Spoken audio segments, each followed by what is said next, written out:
We are back, baby. Get away from this mic.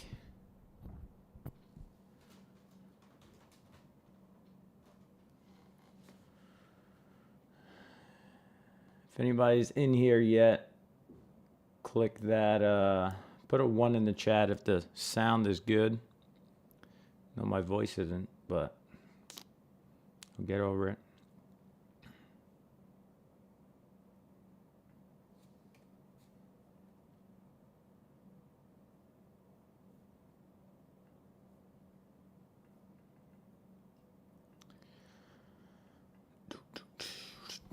Wait for some people to hop in here and then we'll get it going.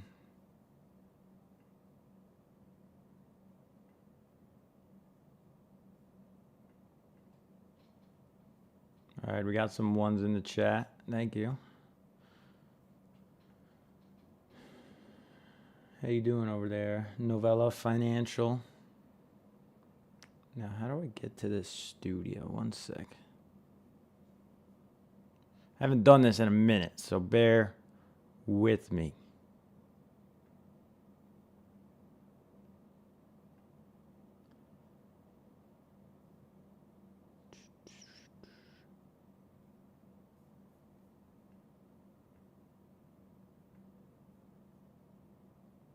Aha, found it. All right. That's all we needed. Cool. So, basically on these streams, I'm going to just go through my strategy, you know, give you some key areas that I'm looking at, and hopefully I teach you something, or hopefully we make money together.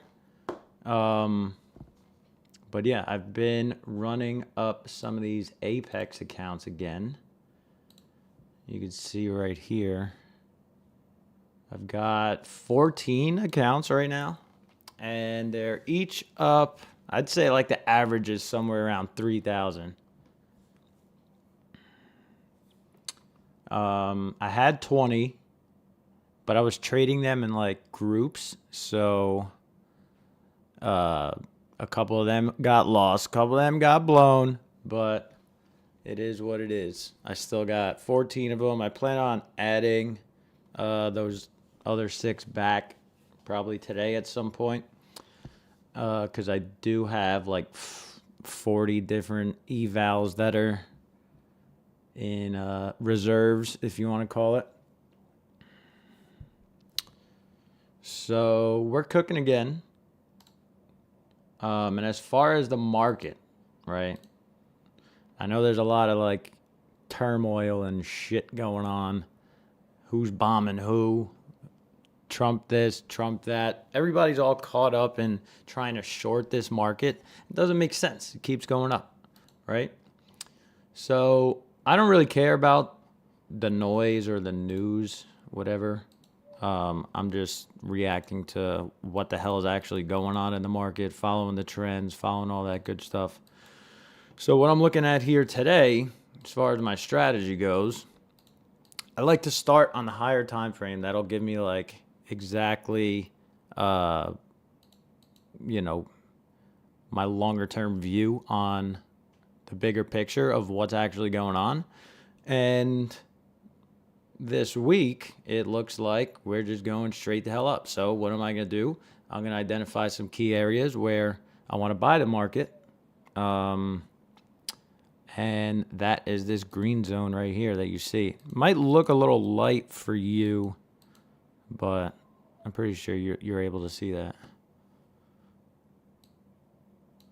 1 sec.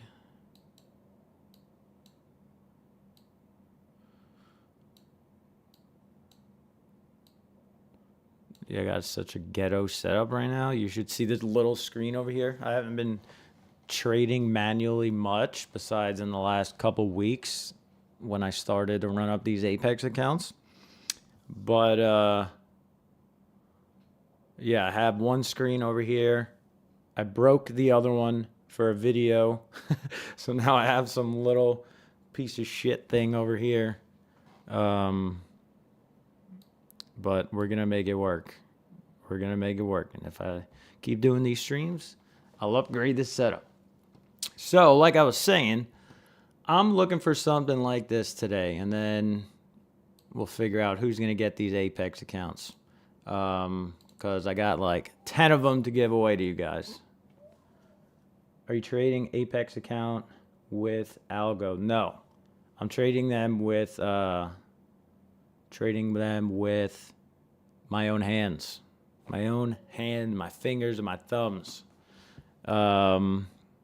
I don't know if Apex lets you use algos.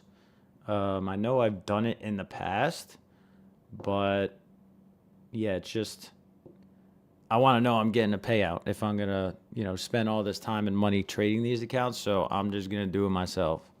But the area. So right now we're looking at a 30-minute chart. This is a VWAP you see on my chart with a couple different standard deviations, right? You got the normal VWAP, then you got one standard deviation, then you got two standard deviation. Those are what these lines are. Okay, this is like my playground. I know what to do when the market's inside of this zone, and I know what else to do when it starts breaking out and breaking above the zone, right? When it's breaking above this area, I'm looking for longs. That's why right now, with the market up at 22,283, it's a little extended up here. So do I want to buy it up here? Not necessarily.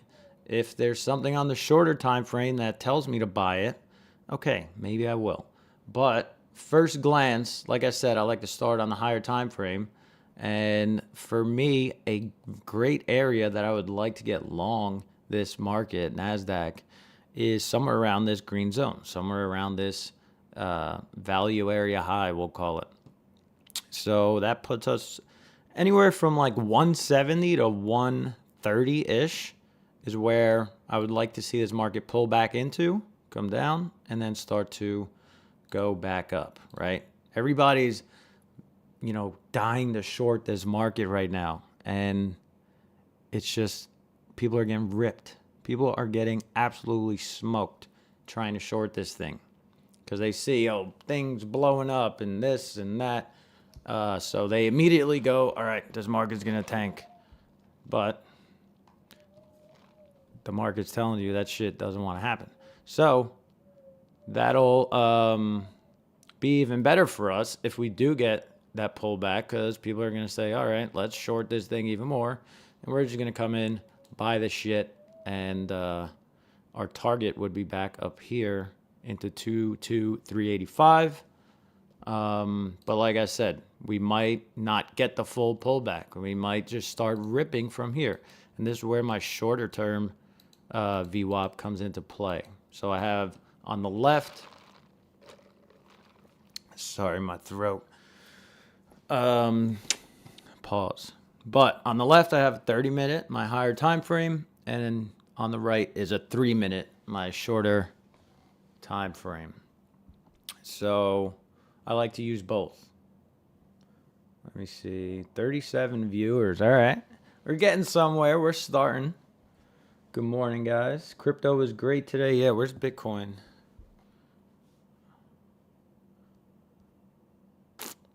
$105, not bad. It's almost 105 here in Jersey. Fucking hot. Sorry, man. How much is your win rate? You want me to just go through the stats on this account? I linked it up to Trade Zella. Don't look at my password, please.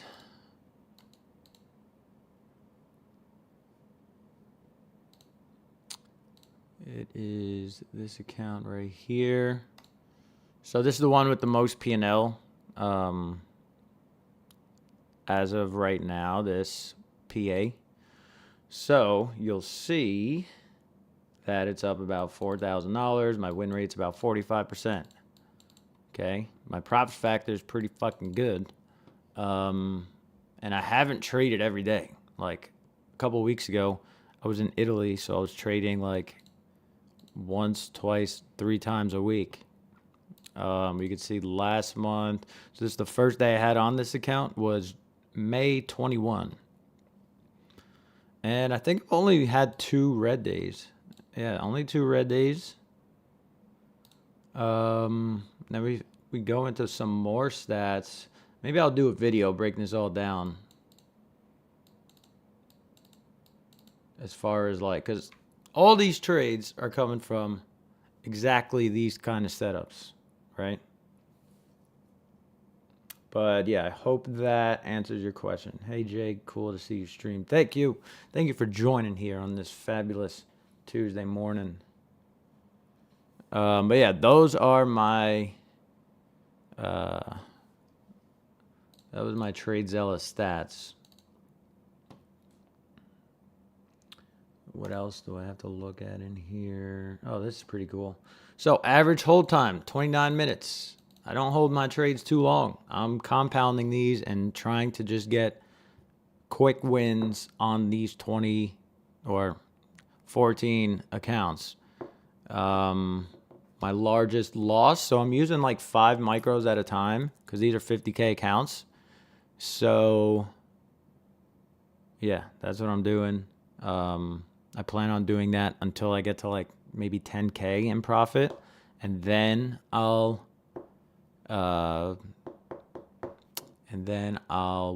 scale up a little bit to maybe 1 or 2 minis. But I really just want to get over that buffer, start locking in payouts, and then we'll see where it goes, right? What up, Jay? Polo from Discord. See you giving away the sauce. We need Jay with the cornrows to come back. All right, you want that? I will show up tomorrow with cornrows. But yeah, I just plan on doing more of these streams for you guys. Because I know, you know, you can make a lot of fucking money on Apex alone, right?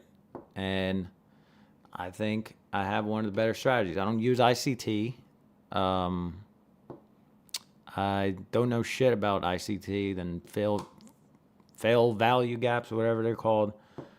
I have my own strategy, and it's based on just these different time frame VWAPs. So I'm gonna be giving out the sauce. If you guys like it, keep showing up.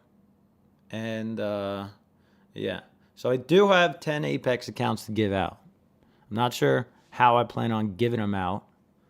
If I'm gonna have you guys guess a number or something, tell me in the chat how I should do it, because this is the first time I ever did it. And Apex gave me 10 accounts to give away, and who knows, maybe they'll keep giving me more. You think ICT is shit? I mean, I don't use it, so I'm not gonna say it's shit, but I heard it stands for I can't trade. I don't know if that's right or wrong.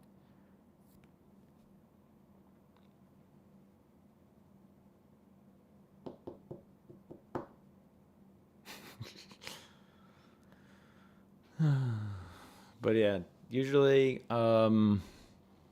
if the market's like kind of sideways and near VWAP, it's not really a good entry point for me.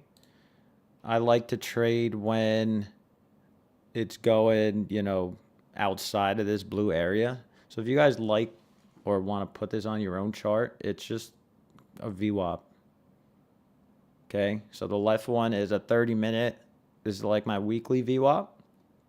So this will be like the shortest high time frame, if that makes sense, because I have other charts that are like monthly VWAPs and yearly VWAPs. If I'm looking for more of like, all right, where the hell is this market at? Am I going to start swinging something here? This is mainly all I use for compounds and Apex. Yeah, you got to pay the PA fees, but the sign up is free.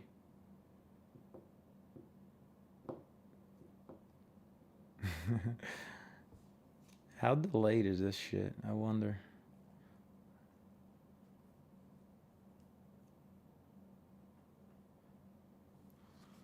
Let me just post on Instagram to say we're live.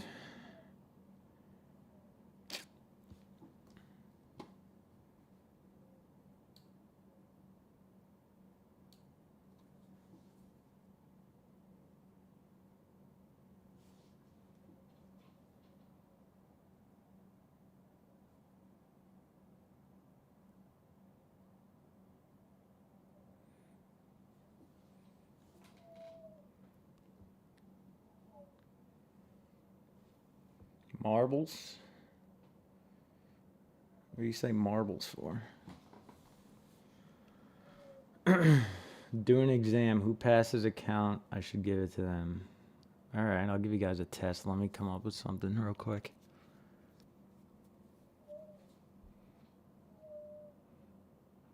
We're live. Come hop in the stream. We're going to give away 10 Apex accounts in a little bit.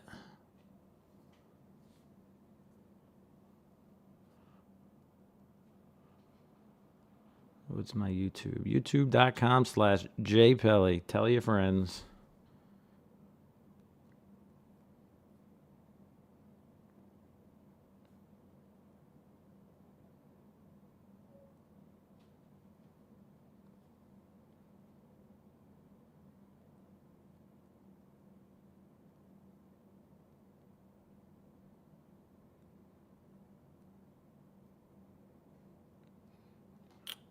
What other streamers you guys watch? Marbles on stream is a streaming. Oh. People from the stream get a marble and we watch the marbles race. All right, maybe I got to figure that shit out. But for now, I'll give you some kind of quiz. Or maybe we just pick a random number. Or maybe I just post the code in the chat and the first motherfucker to use it gets it. What about that?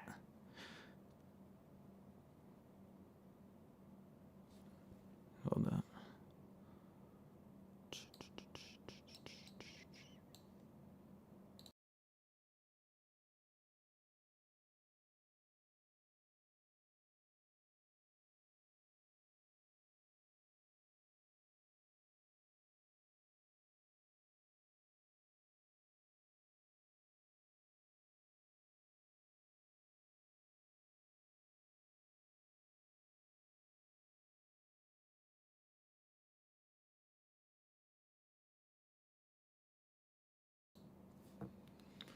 Is the green structure you manually plotted? Yes.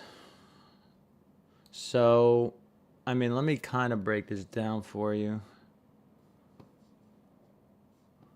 Let me see, where is it? I don't need a whiteboard. I could just do this right here. So, basically, this is how the market friggin' works, okay? And I've been using this same strategy for I don't even know how many years, all right? So, the market is just a big auction place, okay? Goes from balance, starts trending again, and then it goes back to balanced, right?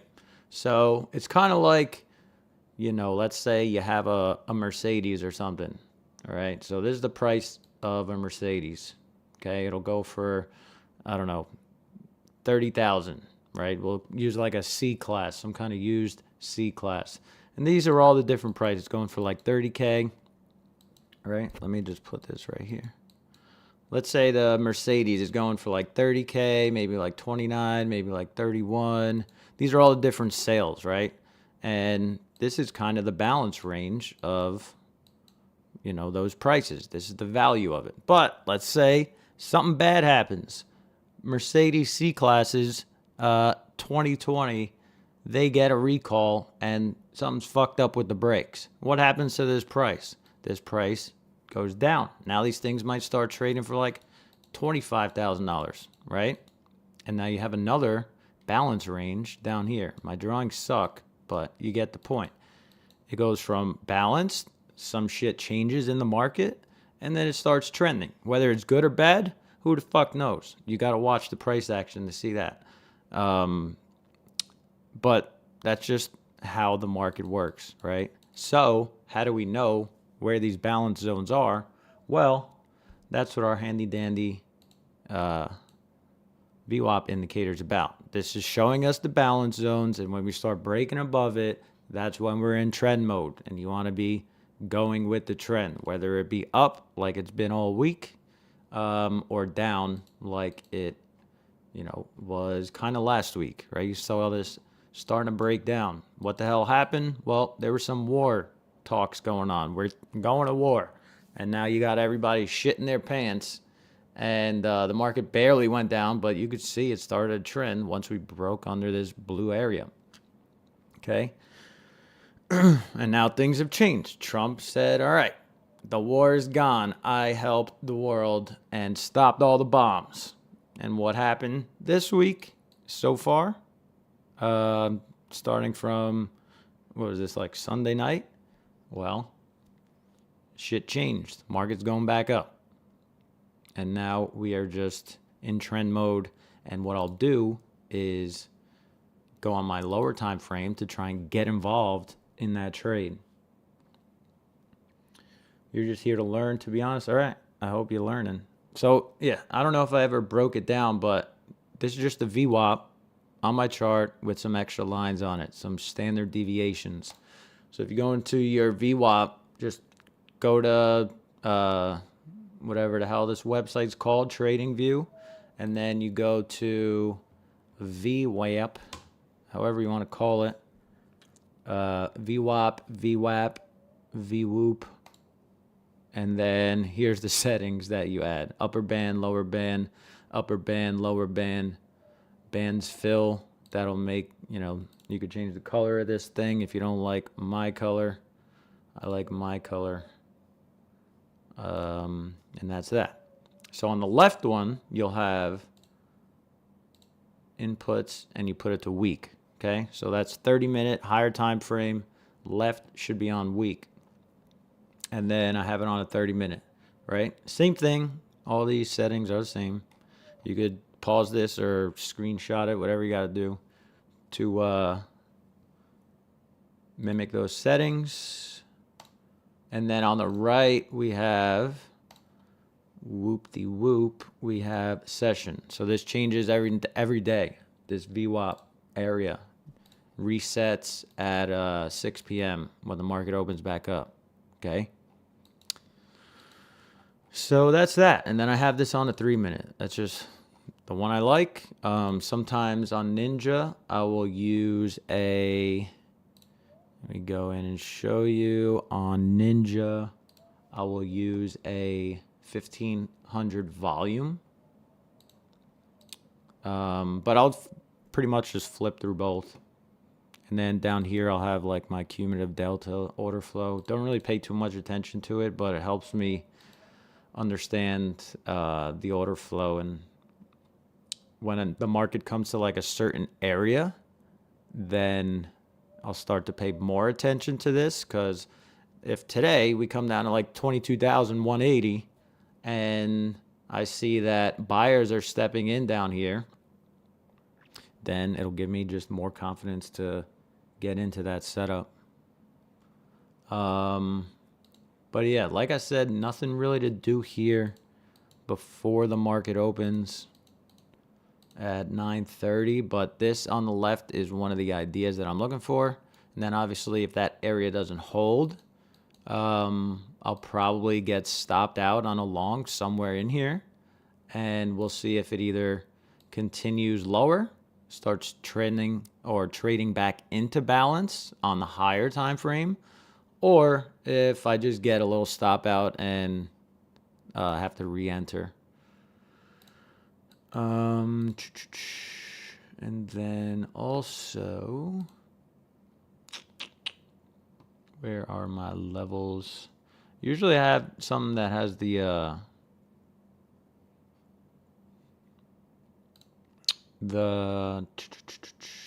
overnight highs and lows and all that shit on the map for me, but it ain't showing up right now.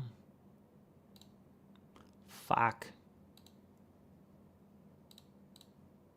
3-minute, maybe that helps. No, whatever. I can pretty much see where the overnight highs and lows are by myself anyway. The shaded area will go away at 9:30.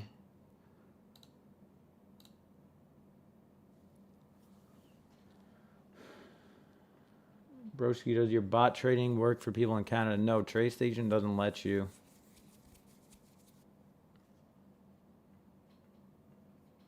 TradeStation is not available for Canadians, unfortunately. If that changes in the future, we'll let you know, but as of now, no.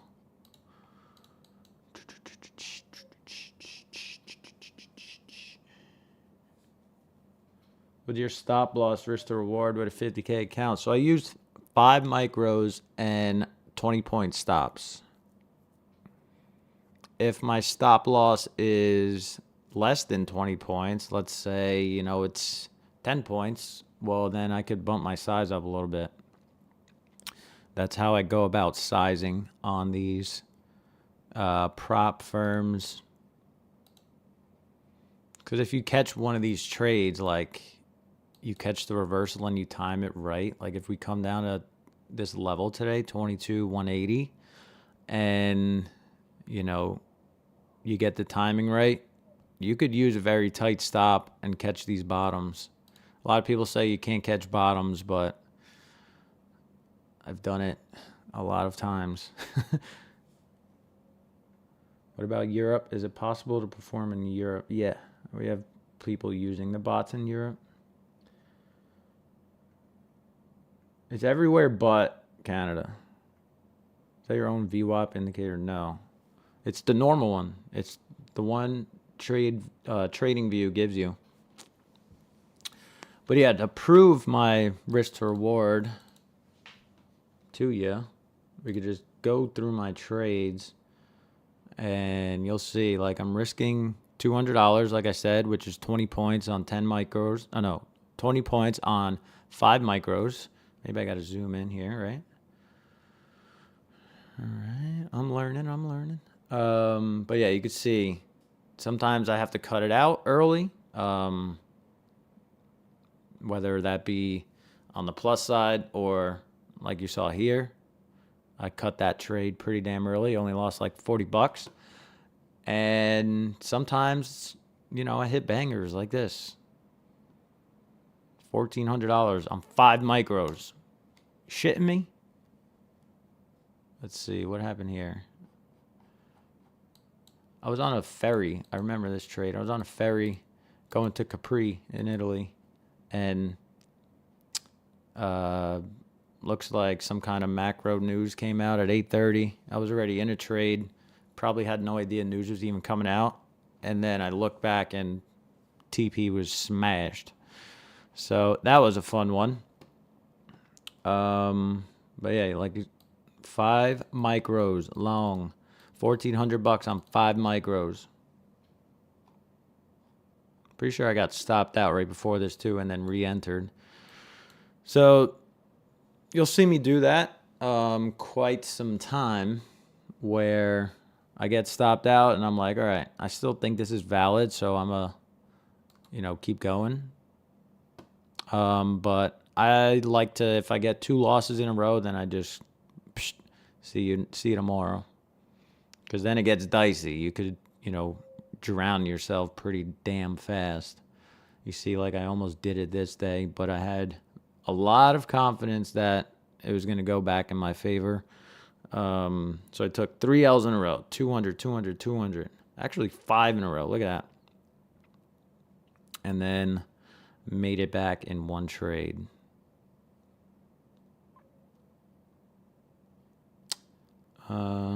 But yeah, that's pretty much my R to R, risking 200 to make whatever the market gives me. It's not the same every time.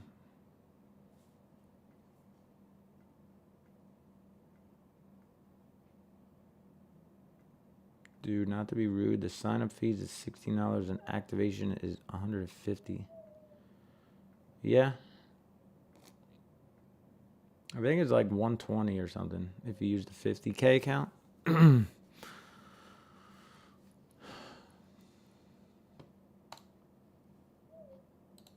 But yeah, we shall wait and see what this market gives us. A lot of the times I like to, so how I avoid a lot of losses, because sometimes I get a little antsy, I'm not going to lie, and just want to get in, you know, right when the market opens or 10 minutes after the market opens, and I end up losing on the first trade, and then I have to battle back. So my way of avoiding that is on my first trade, sometimes, not all the time, I'll use like an eval or something. And then if that thing gets stopped out, boom, I don't really care, right? Just a $16 evaluation. But it helps me minimize a lot of the losses on my PAs, which I care more about. Is there more to your strategy in my course? Yeah, I think the link's in the bio. It's like $150. But it explains all this shit in detail. It's like eight or 9 lessons. But it goes into detail of all this as far as entries, and where to take profits, right? So let's see what happens here. 9:30 a.m. Bells ringing. These are pretty much the strategies or the things that I'm looking for today right here on the left. It's either we come into this zone and bounce. If so, I'm going to look for a long down there. But there's nothing to do in the middle of this area. Like this area, I don't like. It's good for scalping if you're, a scalper. But I find myself getting jammed up too much when I'm scalping. So I like to stay away from this. My edge comes from like the bottom or the top of these areas. A lot of the times when it comes down to the -2, you'll see me waiting for some kind of, low to get long and pick those bottoms. And then my target would be here, and then the middle, and then the upper side. And then I'm done, right? Or if this market is strong as fuck, then we might not get that move down to the green zone. And what I'll do is look for something like this, right? See, it's chopping around right now. What if it breaks out and starts trending above the short-term VWAP? Then I will be looking for longs. And where would be my target? Back here. That would be like the first target, the overnight high. And then from there, I'll go back and see, all right, where's the other previous balance zones where I could, look for the market to jump into. So this looks like it might be playing out right here. We shall see. It's only been a minute. I like to wait at least, 5-10 minutes before getting into a trade. Hold on, let me shut my door.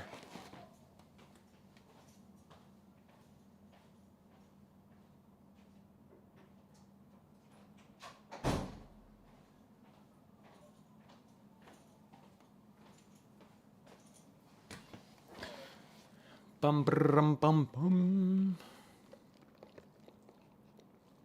So yeah, like I said, these VWAPs, they're like my playgrounds. It's like a kid in a play box, or what do they call it? A sandbox. It's like, all right, the kid is gonna stay in the sandbox, so just keep watching what happens. And then when the kid runs out of the sandbox, you ain't gonna catch him. He's fucking gone. So I don't know if that's a great analogy, but that's how I'm confident, when the market is inside of this blue area. All right, I'm going to be buying near the lows. I'm going to be selling near the highs of it until it breaks out, until the kid runs the fuck away. And then we got to chase the kid. So, yeah, I think that was pretty good. But, yeah, these levels that I put out, you'll see over time as I keep doing these streams, they're pretty fucking accurate. Yeah, right now, just chopping inside this zone, I don't need to touch it.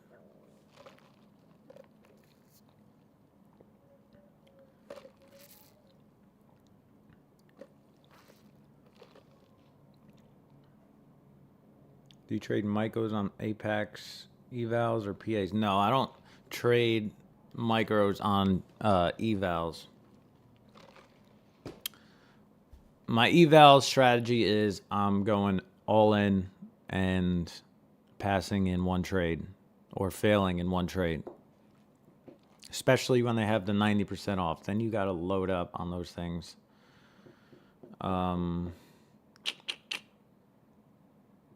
Yeah, I don't waste time on evaluations. On the PAs, different story. You want to keep those and you want to get some cash flow out of them, right? So then you start lowering your risk and trading normally. Evaluations is just max port, pass or fail quick. That's my strategy, at least. It all depends on your bankroll. Like if you have the bankroll to blow a bunch of accounts, that sounds horrible. But if you have the bankroll to do it, you don't want to waste any time on it.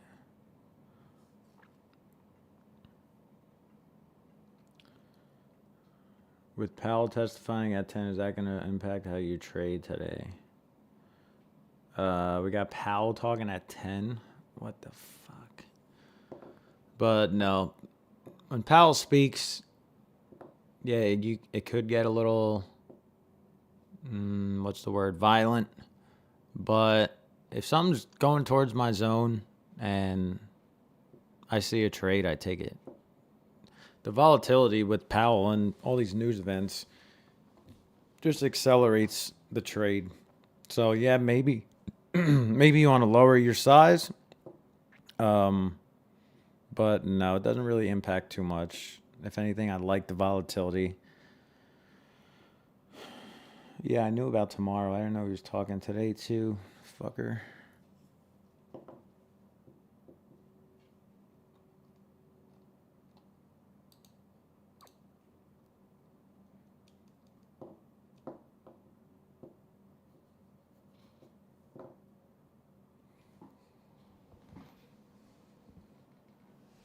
All right, so the first one to say my number, my favorite number, will get the first account. First person to say my favorite number in the chat will get the first Apex account.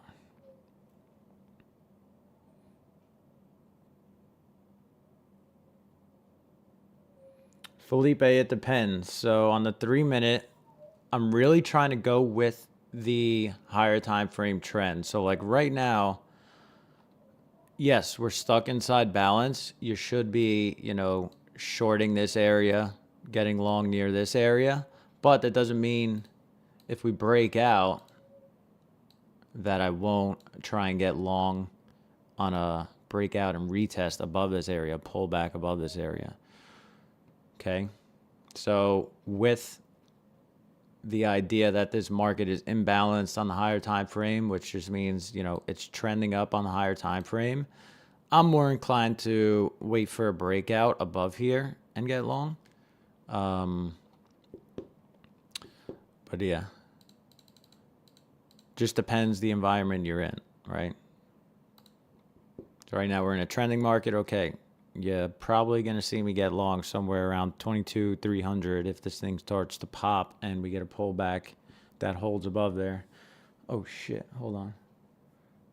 A lot of numbers in the chat. Who was it? Oh my god, you guys suck. Nobody got it.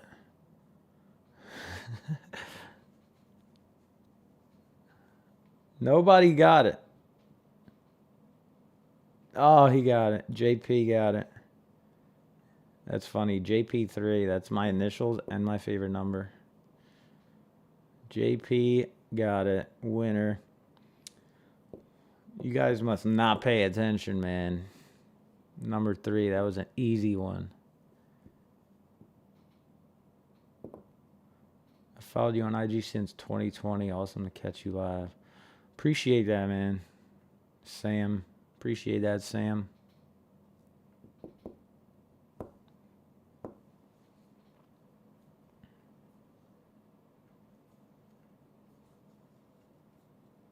Fuck, I can't scroll. Oh my god.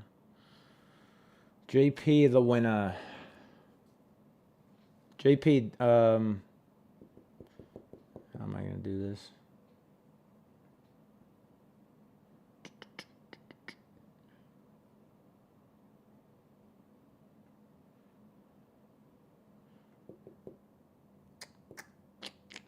JP, DM me on Instagram, and I'll give you the code.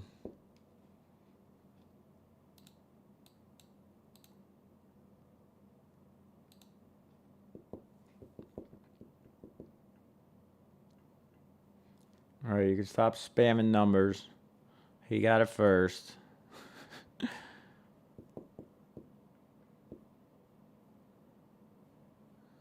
And for those of you who don't win, just remember, you could always use my code JPelly at Apex and get the best discount. Right now, I think it's 80%. This video is sponsored by Apex. Use code JPelly, and you are guaranteed a payout. All right, we got 9 more accounts. You could just code up JP.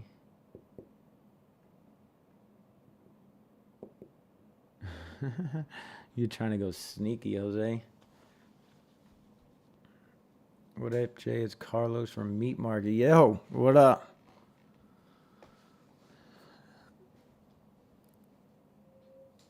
Are you still working there? I might be down there soon.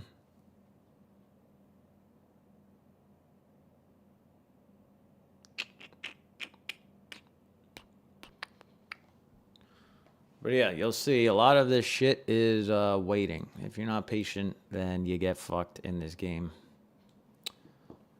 The only guarantee in this market is somebody's going to make money, somebody's going to lose money. And the people that make money are the ones that are patient, wait for their setup every fucking day.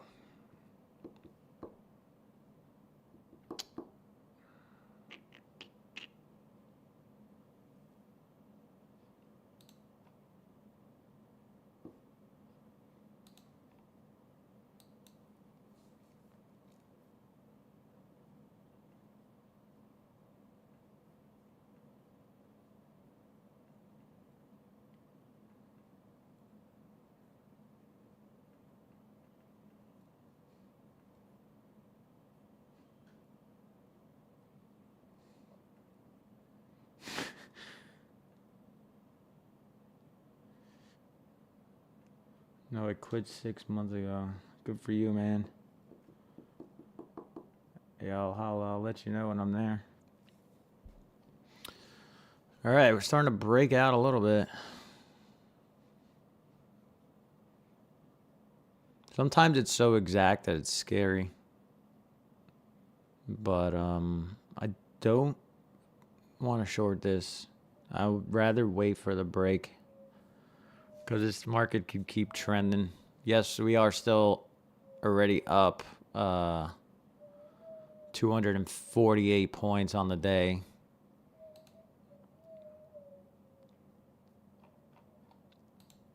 But that don't mean shit to me.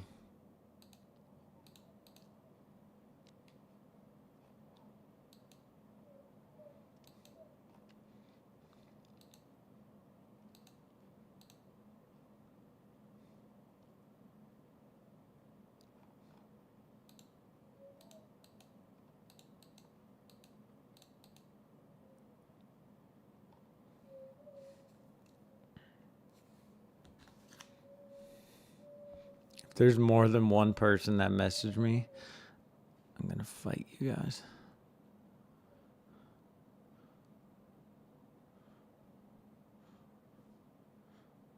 I see it, Jeffrey. 1 second now. What the hell is this guy's name from Apex? Hold on, I'm checking my emails for the code. Oh, yeah, here he is.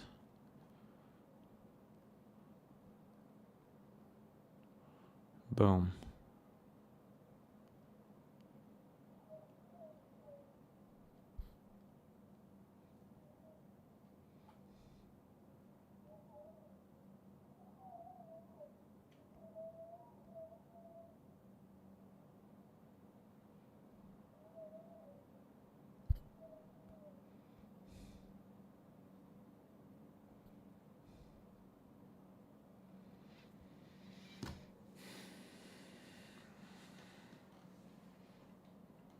See that? We're not playing games here. He got his account. I like the 50K the best, honestly.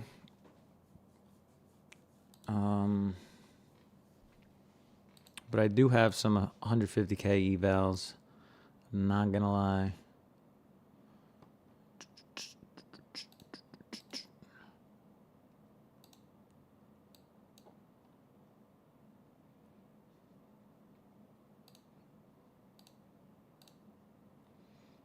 You'll also see me do this a lot. Set alerts. Because a lot of times I don't want to get caught up in like every little blip. So I'll set alerts, and when price is breaking out above or below some level that I'm looking at, I'll just hear the ding and start locking in.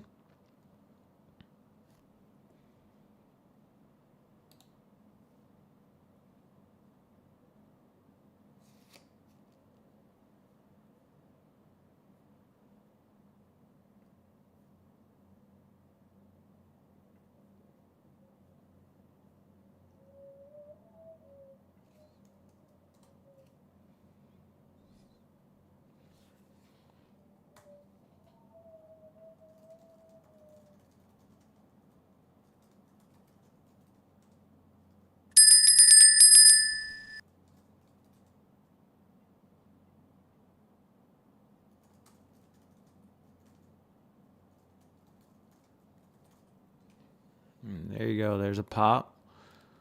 So now I'm interested.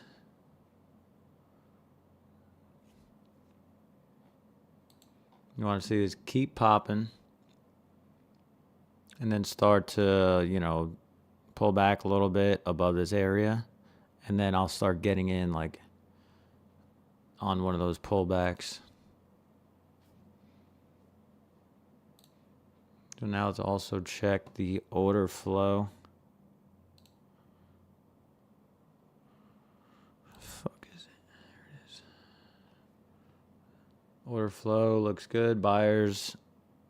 Oh, you can't see shit. There you go. Buyers are still doing their thing.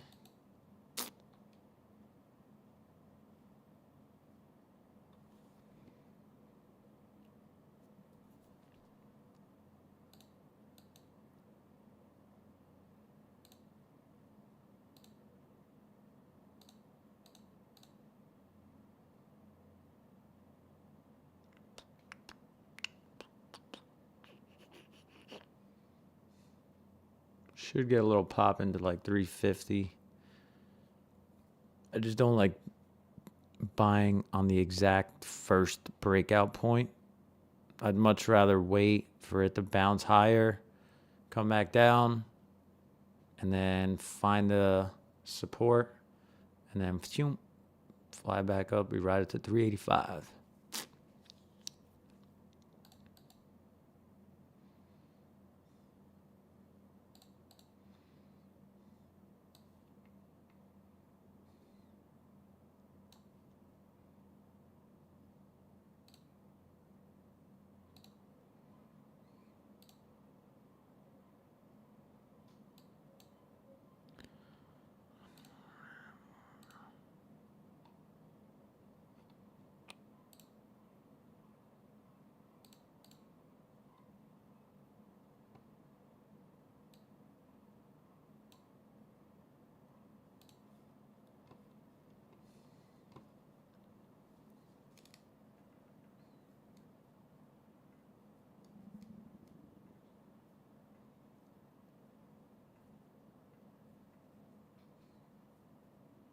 You guys hear my stomach freaking growling?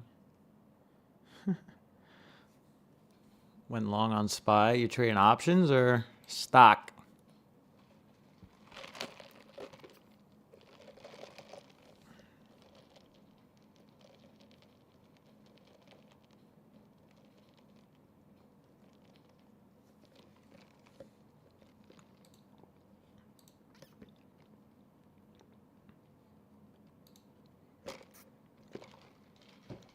See, that's why I don't like taking the first touch. Because it just might not be ready yet. And then you end up getting chopped around. Maybe taking a couple stop outs before you actually get the move. So yeah, that's why, like I said before, I like to trade the evals first and get in the groove. And then maybe if I take a stop out, it comes to my level, then I'll get in on the PAs. That just saves my ass. I don't know how many times it's saved me, but it has. Plenty.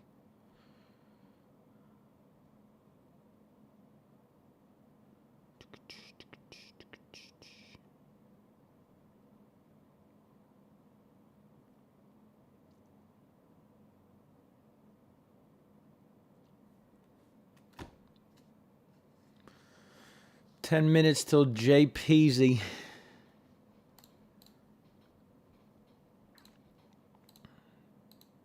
What does he say? "Good afternoon." Psh, and then the market tanks.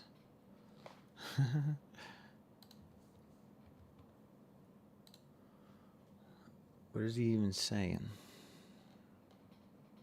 10 a.m. Fed Powell testifies.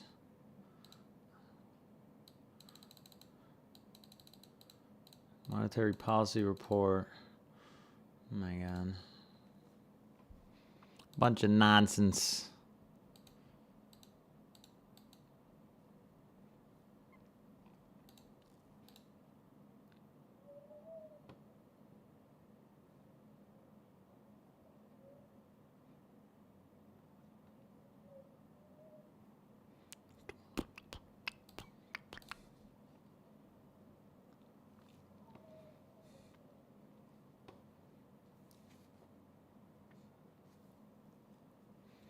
Are these lines annoying you guys or what? Huh? I think there's a better way to do it. Yeah, path. It was like bing, bing, bing, bing, boom, boom, boom, and then boom. Oh.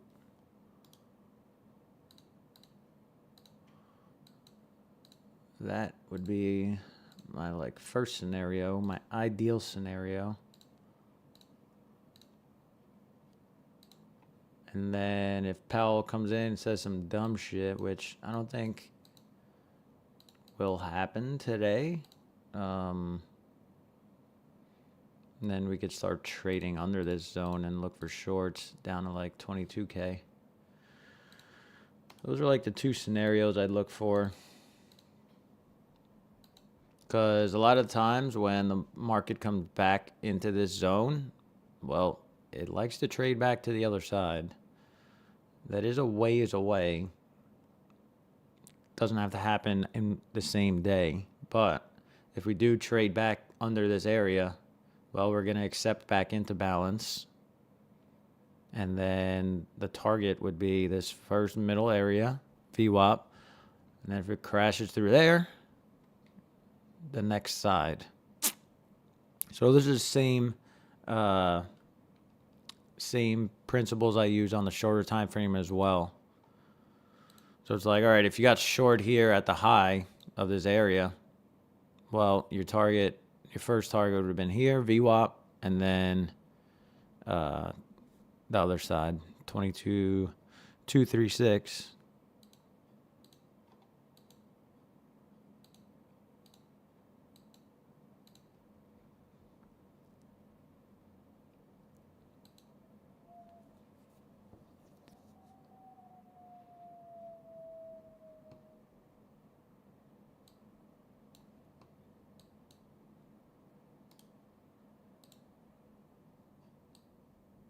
Yeah, that's what it looks like on the shorter time frame. It's this same line over here. It's okay, if we start coming down to this area, value area low, start chopping around, then maybe we have a violent move lower. People get shook, scared. We come in, wait for it to put a higher low, and then bam. That's where we attack. Okay, if we start coming down to this area, value area low. Make sure the sound is good. All right, we're good. Fucking good.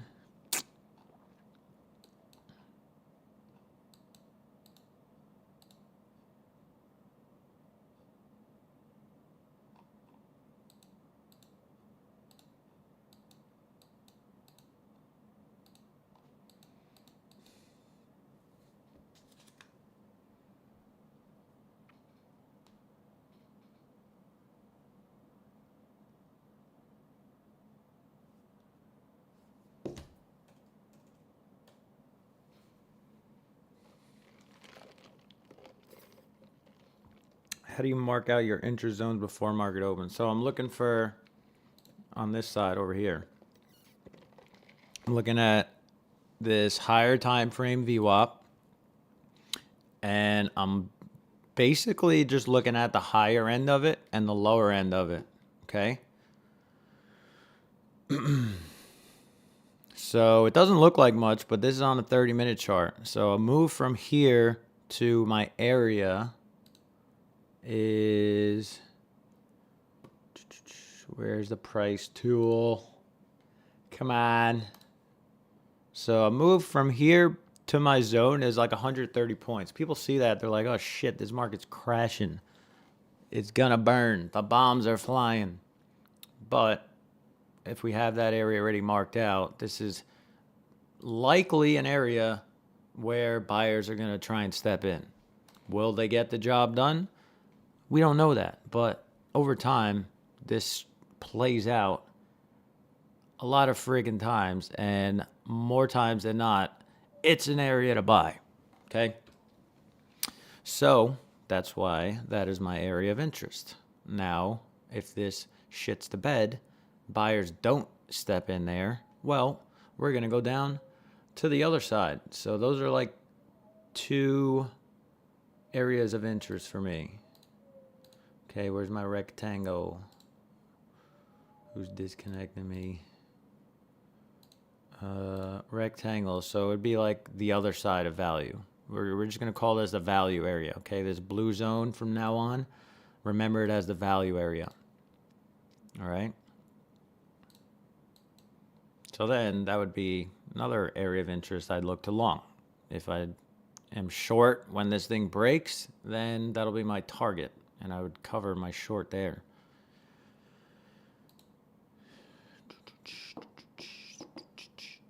Now, if you go to last week, okay, the opposite happened, all right? Right now, we're breaking above value area, trending higher. Last week,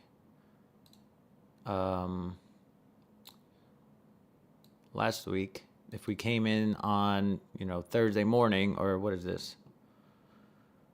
If we came in on Wednesday and saw this market, right? If we're marking this up before market open, all right, I have this low area in mind. And we'd probably mark that out as a bear zone. I don't know if I traded this day, but that would be my bear zone because this thing is breaking under the VWAP on the 30-minute. And what happened? The thing trended down. And how do you get involved in that? Well, you go on back. What date was this? Sync globally.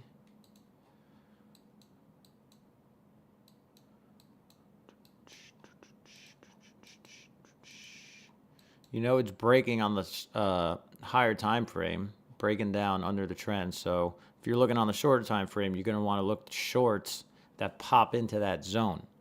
So in this case, it actually happened during the overnight session. And you literally got a pullback up into, or a retracement up into that zone. Looks like around 10 p.m. or 8 p.m. on that night of Wednesday, June 18th. I don't think I traded that day. Wednesday, June 18th. Oh, yeah, I did. Made $168. Oh no, I made more.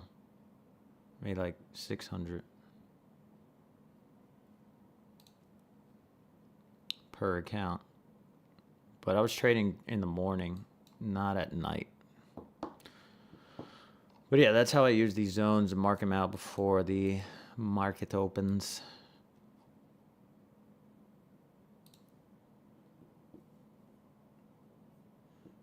And how do you get them on your chart? You just go up into indicators, go to VWAP, volume weighted average price, put that on your chart, and then you go to settings and click these upper bands and lower bands. I don't use the third one, I just use 1 and 2. And then we print the money.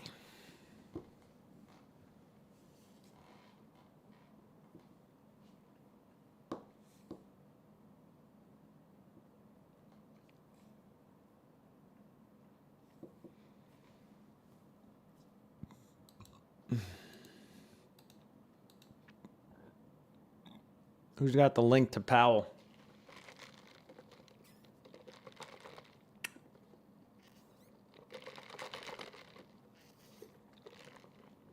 Most people draw lines from lowest peaks or highest peaks.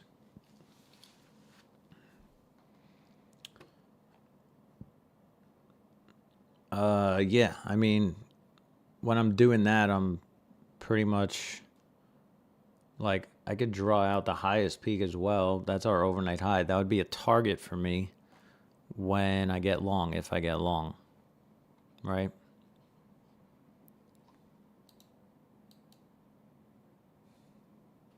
So like 384 would be the high of day, or the overnight high, I would call it. So you could mark that out, but that'll be more of a target.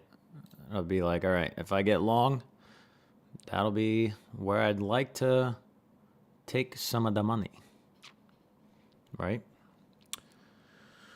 So, I mean, this thing hasn't moved. God damn. Still in the middle of the zone. What did I say about the middle of the zone? We know, like, this is chop area. Bad. Bad, bad, bad.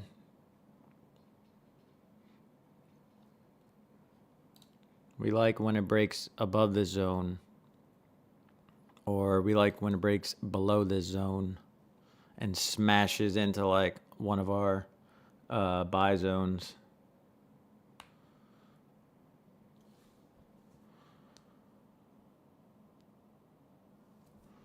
Pretty bearish so far, yeah. Not really. Just chop.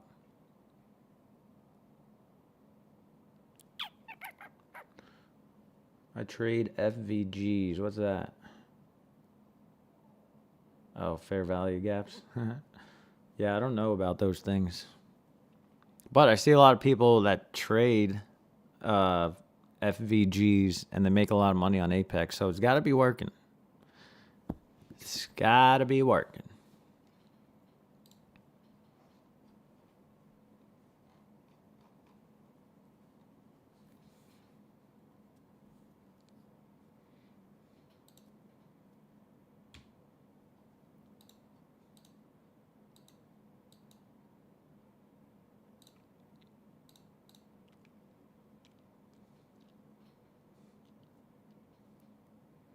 Still execute on Ninja? Yeah, I execute on Ninja.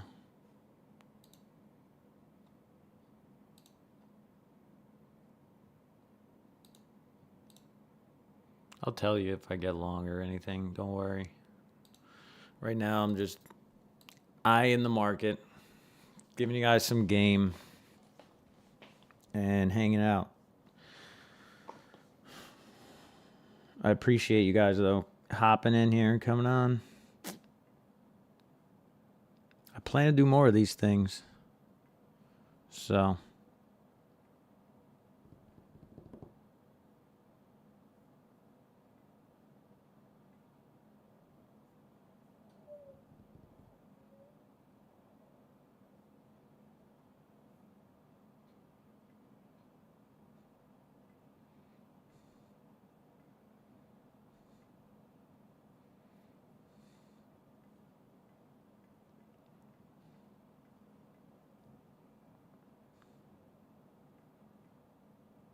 Just curious, still deciding what platform to mainly use.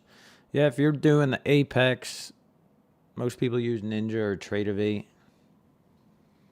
My accounts are actually Trade-of-8's accounts. I just link them onto Trade-of-8. I mean, Ninja. One of my strategies is long right now on NQ. This is something I'm testing. Looks like it got stopped out before, but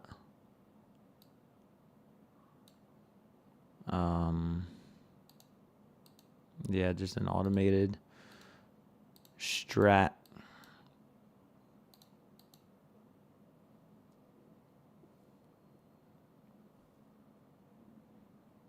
Uses like a 20-ish, 28-ish point stop. And then goes for about 60 points, a little less.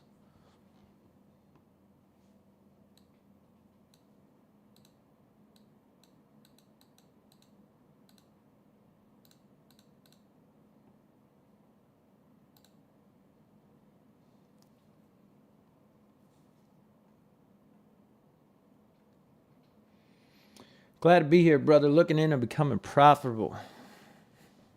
Well, my goal here is to show you how to do that, brother. For free on YouTube.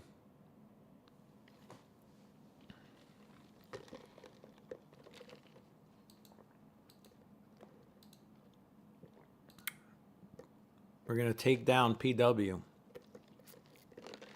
and become the biggest stream around. And everyone's going to make a lot of money.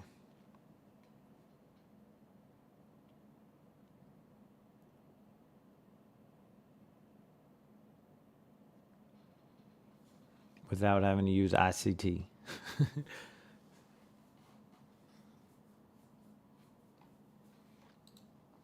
If this market ever breaks out of this damn range.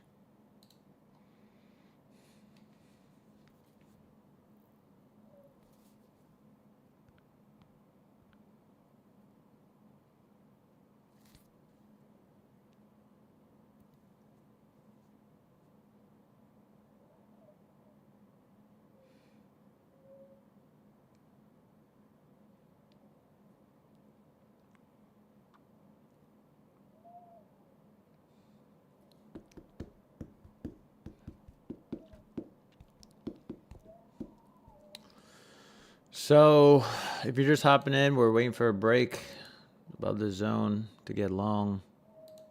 I don't like getting in near the middle of the zone, which is exactly where this thing's been sitting around so far this morning. Did get a great move last night around 1 a.m., which put us into that high around 383.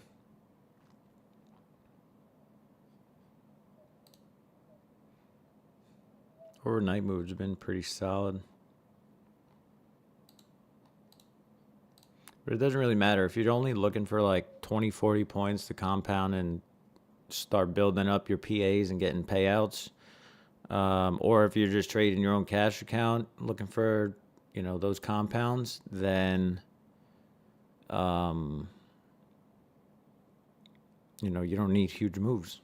So NASDAQ moves 20, 40 points in the blink of an eye, like you just saw.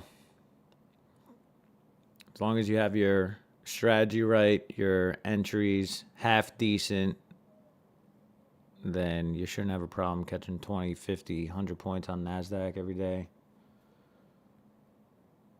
Yep, I just got clapped on my long tree. Shit, man. Yeah, I like to really follow my plan and wait for my areas. Because I can't tell you how many times all right, I come into the day, I'm like, all right, this market on the higher time frame is bullish. Let me buy any fucking pullback I can. And then I get clapped. And then by the time the market comes back down to my area, I'm already blown up and barely make anything back. So, yeah, I really just got to dial in, stick with my strategy, and that's it. The money will come.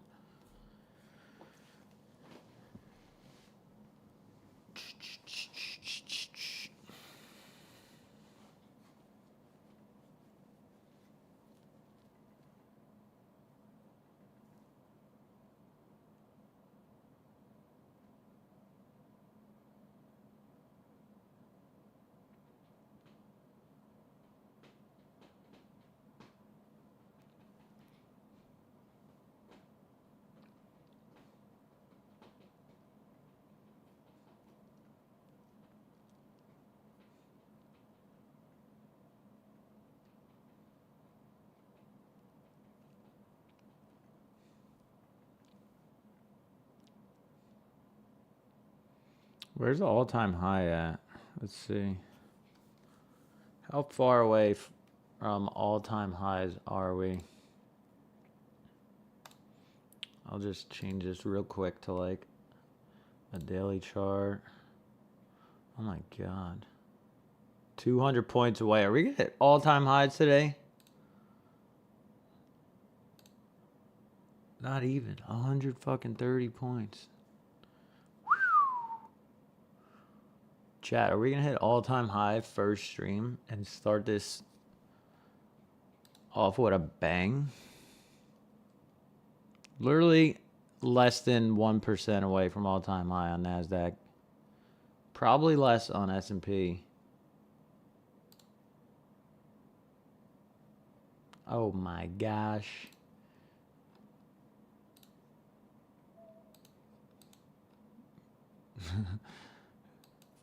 Almost went to war, ended up at an all-time high. Isn't that crazy?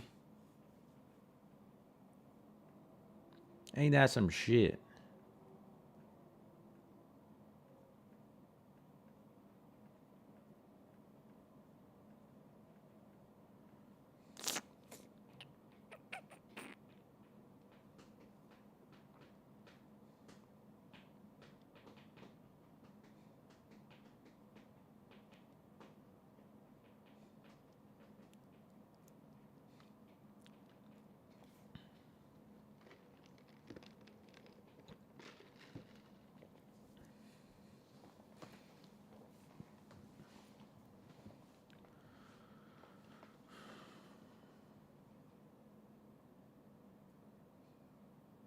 Yeah, Deckness. I usually have them automatically lined out, but I don't know why it's not working right now.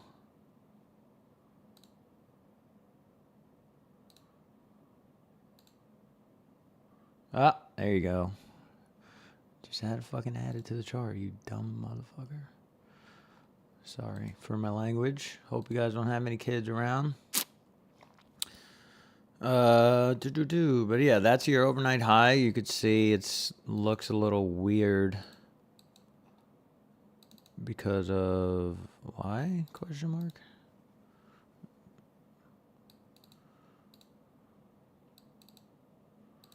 Ah, yeah, stupid boy. This should be 18, right?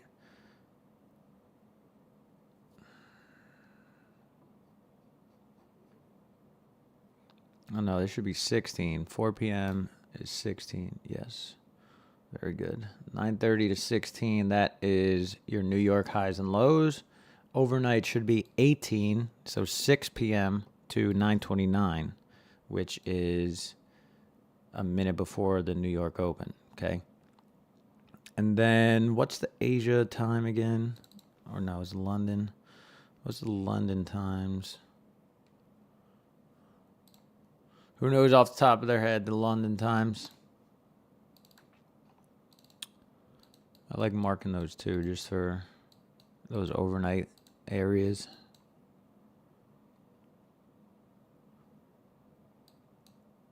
Overnight open, don't need that shit.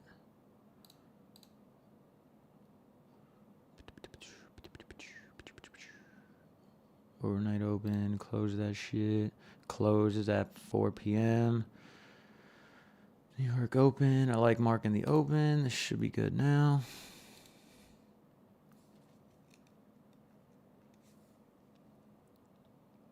Yeah, bounce on the pre-market support is right. I just don't like getting in near VWAP. Always fucks me. Like, look at all this chop. You would have just been in this trade getting, you know, fucked with emotionally. We got to make these things a little bigger, eh? A little bigger, please. Style solid. Solid. Let's bump this up to like 2, baby. Bump these lines up to 2.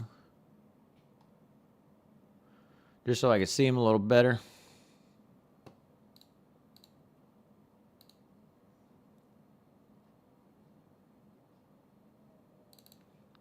Two.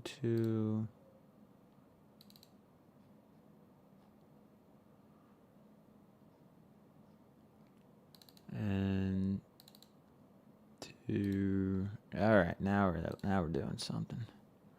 Boom. So now they're automatically in. Like, you have my overnight high. I have New York open. I got New York low. And then where's the overnight low? Jesus Christ, it's so far down. Jesus Louises. Let me save that.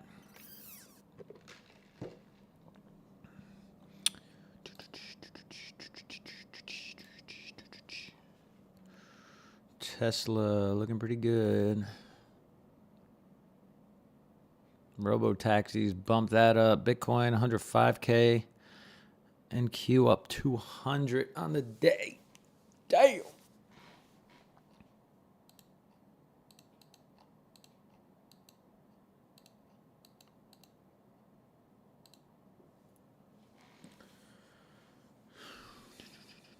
Still gonna wait for that long.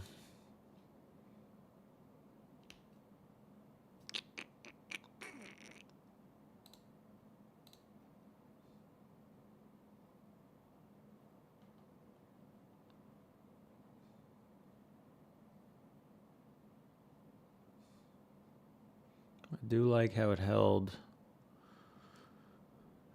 Didn't really get to the other side of value. Didn't take out a new New York low. We're still hanging above the open. What does the daily look like? Yeah, I think we're in for like a full trend day, honestly. More times than not, I've done a lot of testing on this. If the daily candle opens near the lows, like exactly on the lows, usually you get a whole trend day. And you could hold this shit until 4 p.m. when the market closes. And it should close near highs more times than not. Those are some of the things that I would test and look at. There's a book about it too. What the hell was it called?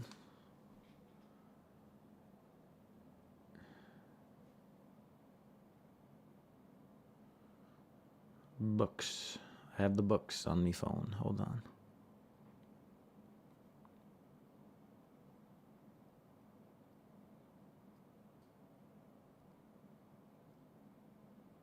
Long-term secrets to short-term trading. Larry Williams. Sick book, honestly.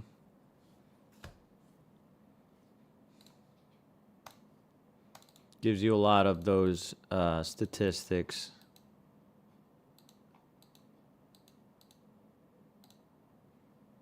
That's just like another thing in the tool belt.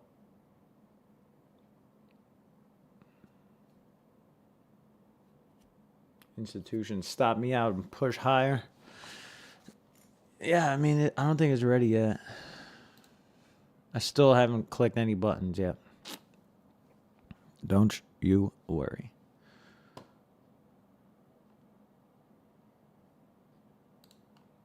If you're more of a scalper, like, you know, this market's still stuck inside a balance, shorting this high wouldn't be a crazy thing to go back down towards the New York Open, but I don't really like taking those short-term scalps because we're also trending on the higher time frame, but it could work out. I'm more waiting for this to either pull back a lot stronger or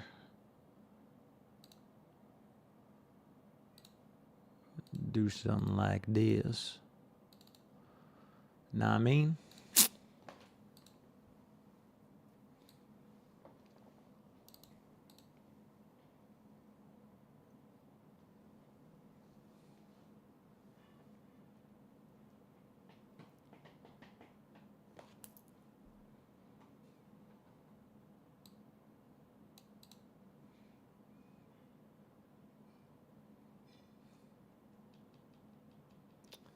Can you repeat that again? Want to write that down.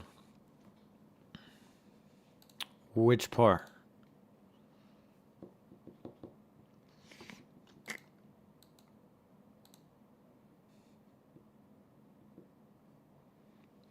Basically, all I said is I'm still sticking with the higher time frame, which is bullish, right?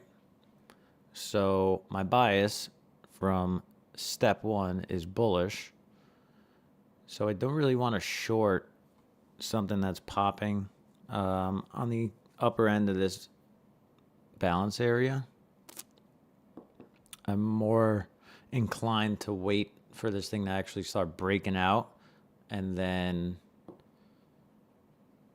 just keep riding the trend. Right now, it's not at an entry point for me. But I said if you were scalping, like, okay, this thing, we can see that it's stuck in the playground. Like I said before, it's stuck inside of this balance area, right? Where's my handy dandy brush? It's stuck inside of this balance area, this blue zone. That's what you're going to hear me reference, balance area.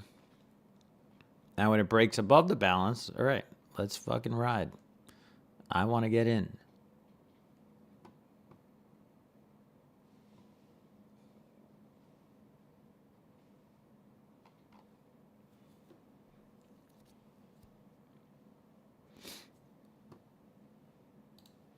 And to be honest, I do better on the long side. So that's just how it is for me.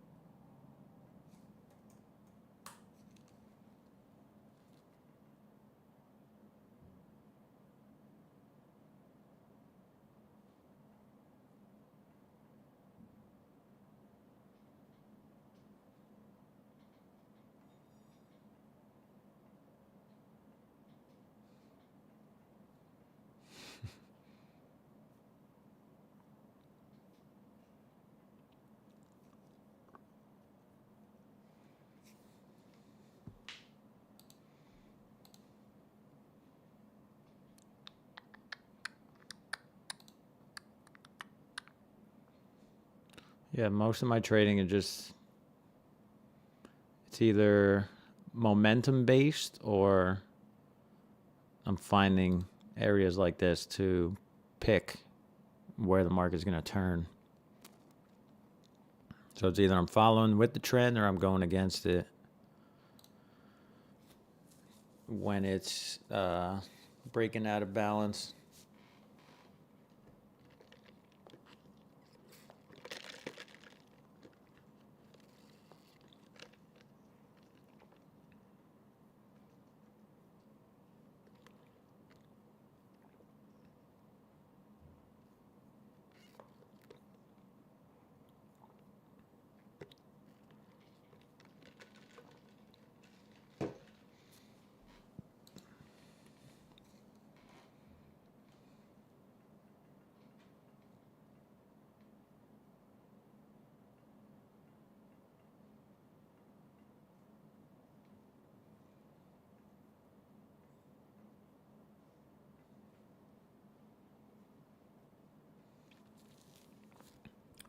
But if you catch a banger, you got to use code JPelly when you sign up and buy 1 million Apex accounts so that I can keep affording to put these lights on. Ready? Watch this. Alexa, studio off. Okay. Just got a little dark in here. Alexa, studio on. Okay. I bet you've never seen that before.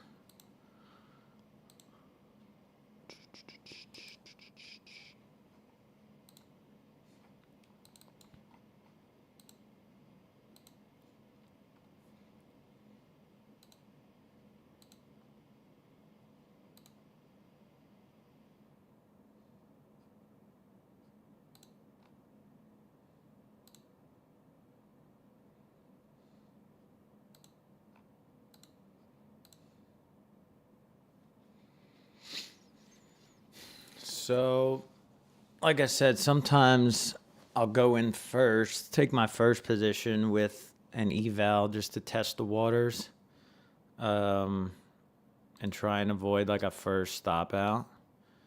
And yeah, on these kind of like anticipating the breakout plays, I'm more inclined to use an eval. Just because more times than not, you're a little early on the setup. So I'll go in with like an eval, see if it goes well. If it starts breaking out and pulling back, it just gives me more confidence that my idea is right. And then I'll hop in on the pullback with the PAs. That's just how I do it.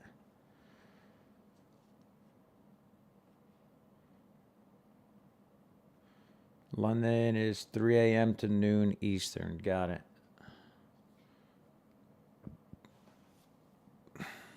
Yeah, I forget. I used to mark them up on my Forex days. That's where I started trading Forex. Years back.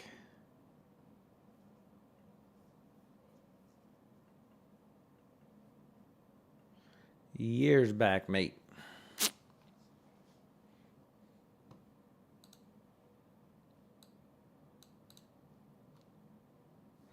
See what's going on with the order flow. Oops.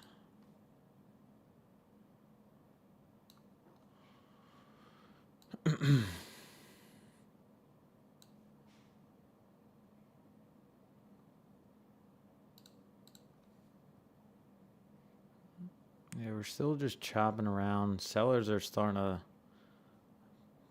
pop back in here, right at our value area high, this high area. So yeah, I don't think the breakout's ready just yet.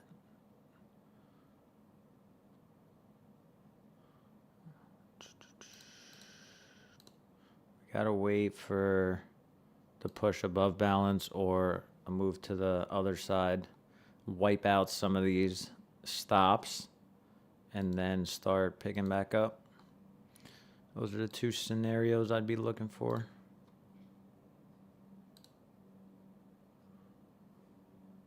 By wipe out these stops, I mean like, all right, look at all these wicks down here. People that are already in, that are long, they have their stops right around here.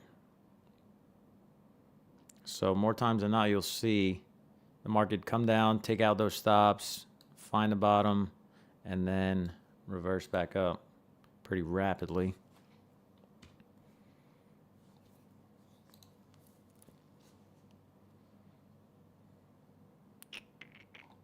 But if this thing starts trending higher, then maybe they'll save those stops for another day. It doesn't have to happen today. But since this thing isn't going anywhere yet, maybe it will.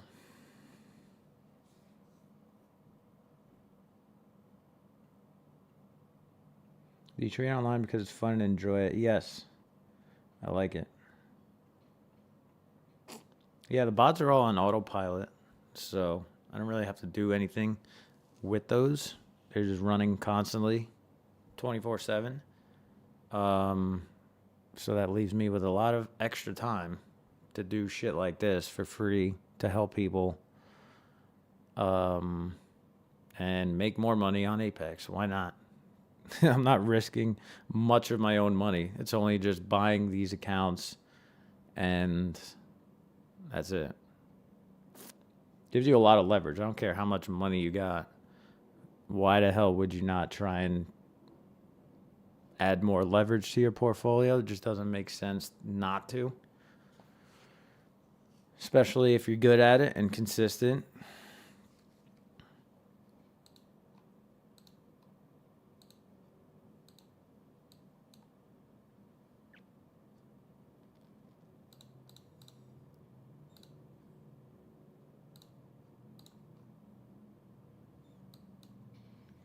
Chop Magop today, huh?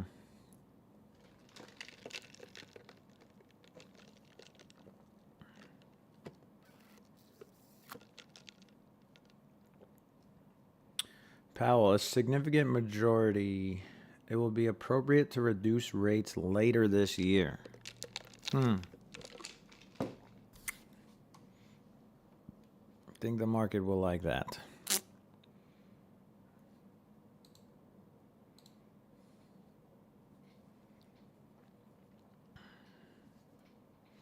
I think the market will like it. By the end of the day, I think we'll be higher.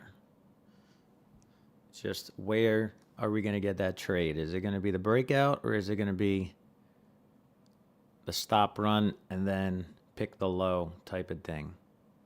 Could be either one. We don't know yet. But I'm ready for both.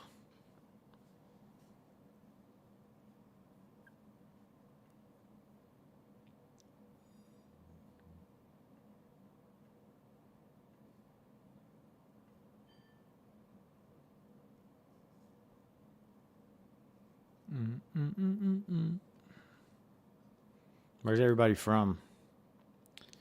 Put in the chat where you're from. Let's do another giveaway while we wait.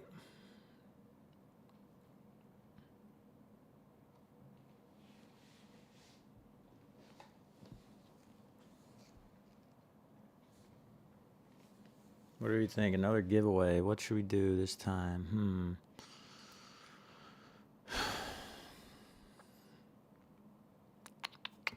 Let me ask ChatGPT.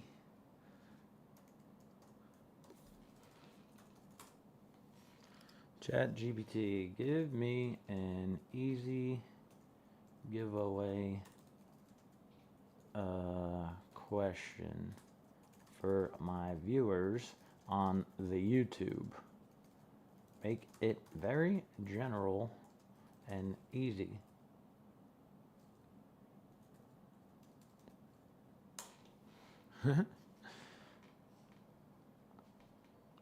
The first one is, what is your favorite color? Sounds pretty similar to the one I did before. What's my favorite number?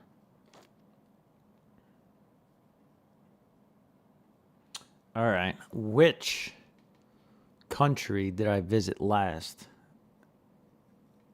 And that will give you, that's kind of easy if you follow me on Instagram.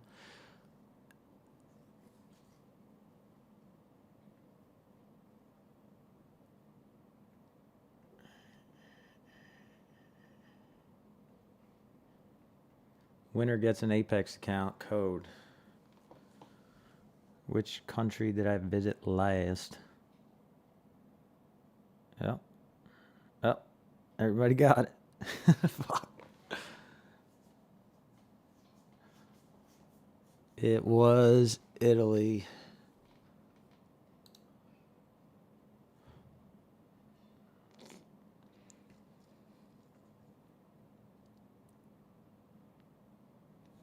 Greece was right before it. All right, hold on. We're getting this little breakout here. So, like I said, you can anticipate the breakout if you feel the momentum's right. Or you could wait and wait for it to play out and then pull back. So let's see what happens here.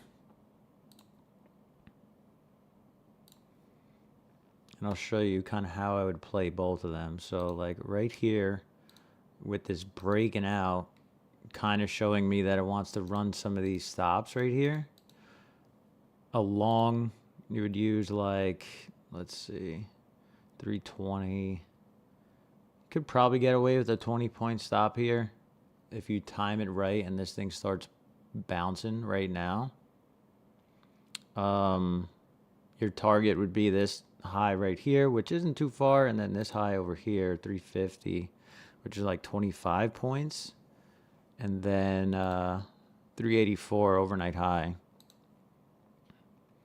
So it's easier to manage your trade if you have multiple contracts. So sizing down, if it means you could have more contracts, you know, that's ideal. It's just easier to scale out and manage your trade with multiple. So like I said, I don't love anticipating these breaks, but sometimes I'll do it to get a scalp if I'm confident that it's going to touch one of these previous stops, which in this case would be, you know, like right here, and then also right here, which is pretty close. So I don't really care too much about that one. It's mostly like up here, 352.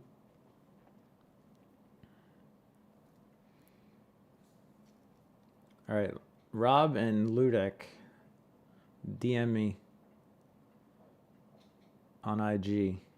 Or if you got me on Discord, I think both of you are in my Discord. DM me and I'll send you the code. Congrats, you winners.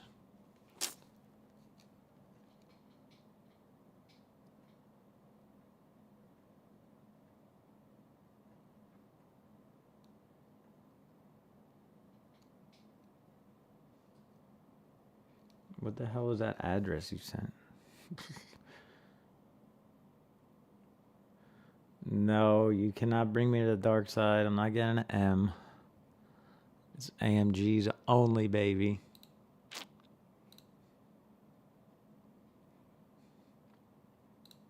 I want to Brabus kit it with like all red inside.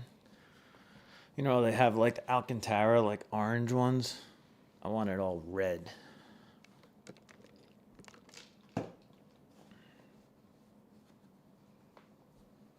On that shit rojo.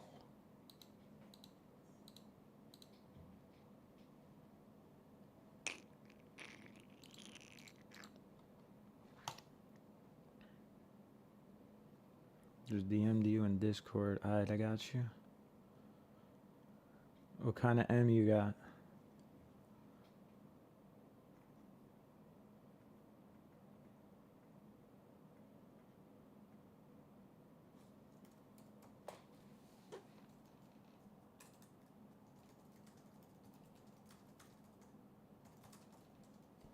Didn't you won the other one last week too, Ludek? This guy's got good luck.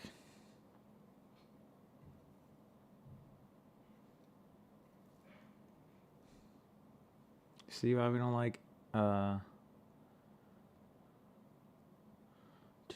anticipating? Much rather just wait. I know I'm going to have to buy higher, but it doesn't matter if the market's going to keep going higher. Who the hell cares? What the hell is this guy's name again? There we go. All right, Rob.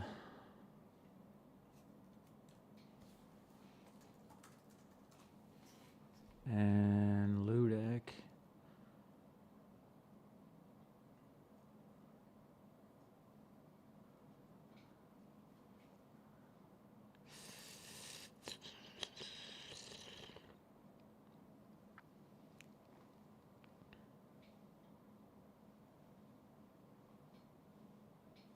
Can't find them.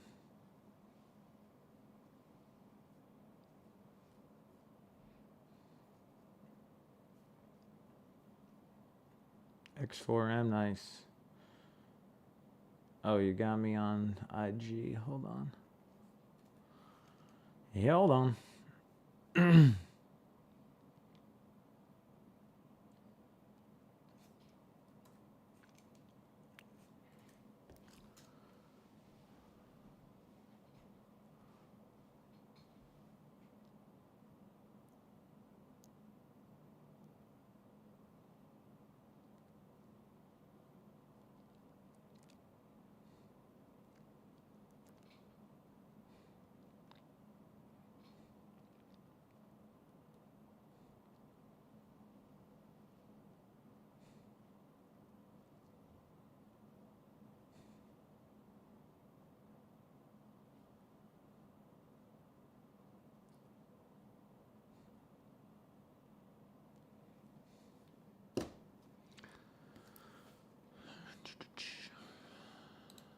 Let's give this a whirl.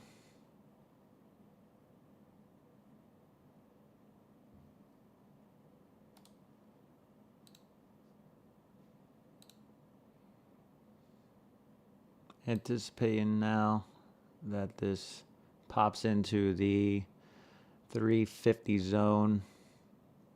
There's about 20 points on NQ.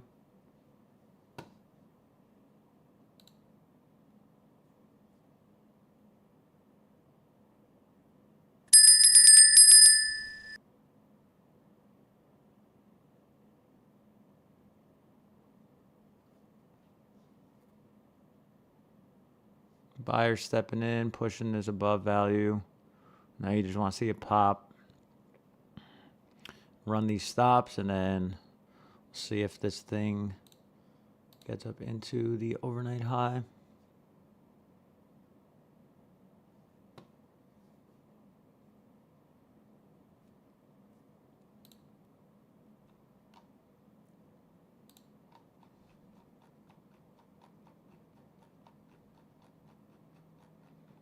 Where's the overnight high? 383.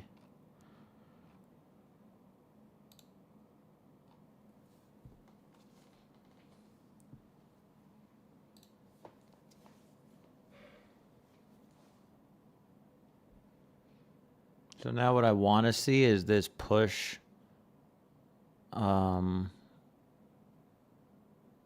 Get some momentum, push a little higher, pull back, and hold above like where I got in, like 320.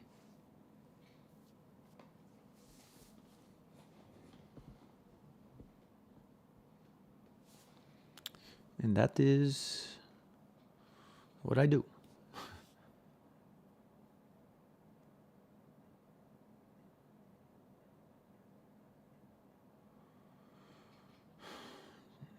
Depends, Tyler. What are you trying to do? Short-term trading or long-term investing?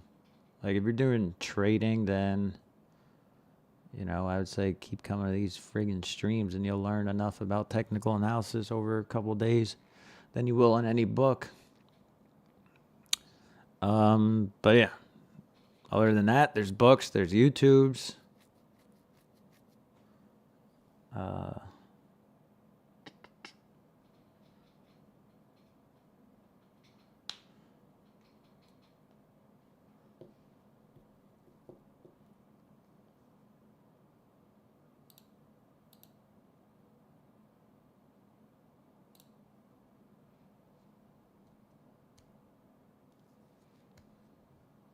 See if we get a little pop in the 350.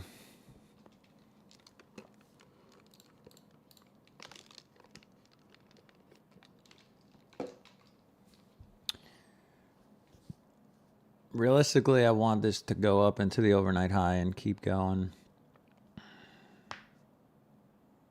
But I will start to peel some off here at 350. Hold for the overnight high and then see if we hit the freaking all-time high today. That's at 22,400-ish. So like 100-point move from here.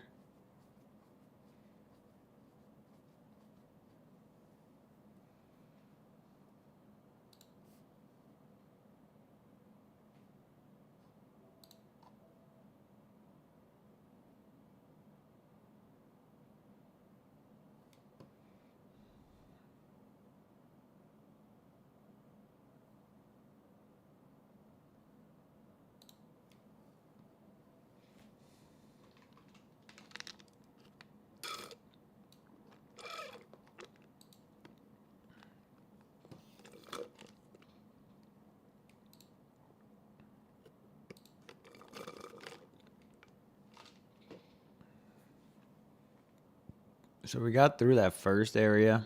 Not much of a move yet. See if it comes back down, rejects this, or we get a nice push up in at 350 right now. I want to be on the golf course by 11 a.m. Yeah, me too.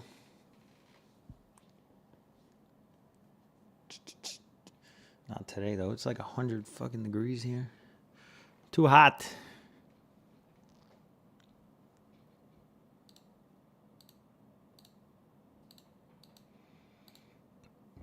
Now that I'm in something, it's not my favorite setup, but I'll just let the order do the work. Right? I try not to get too involved in the every single little blip, because then you'll start changing your idea and look for any excuse to get in. Or to get out, rather. So I'll just plan my risk ahead of time. If it works, it works. If it doesn't, fuck it.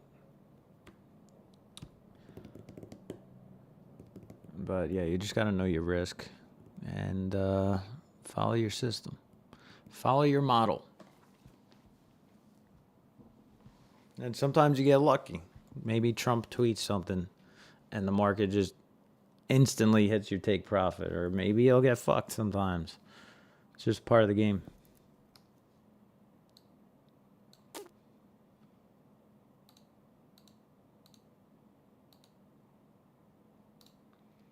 But yeah, I want to see a push up into 350.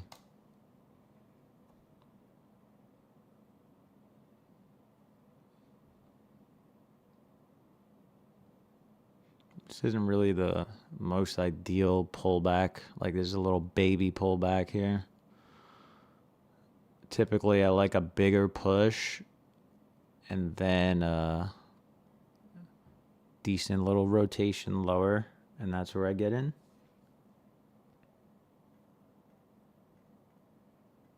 Put cumulative average on cumulative delta.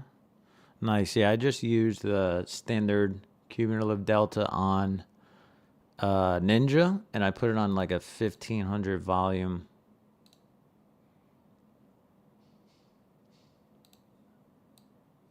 And then really what I'm looking at down here is if we're above 0 or below 0. And then I'll look at, when I'm looking to get into a trade, like, all right, what does it look like? Is there anything going on? Is it just stuck? Or what have you? So in this case, we had some buyers step in, push us above this value area high level, took out some stops from previously the previous New York high. And then, yeah, we're kind of just waiting for it to keep going.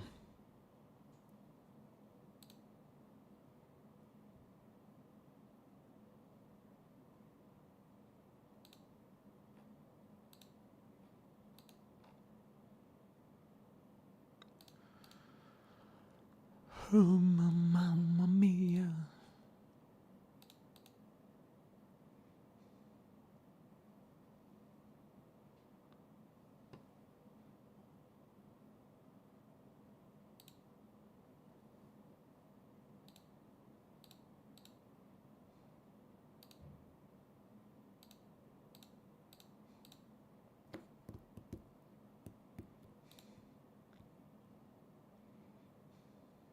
Still a little bit of selling up here, but nothing to get scared about yet. Like I said, I don't like getting too sucked into every little blip.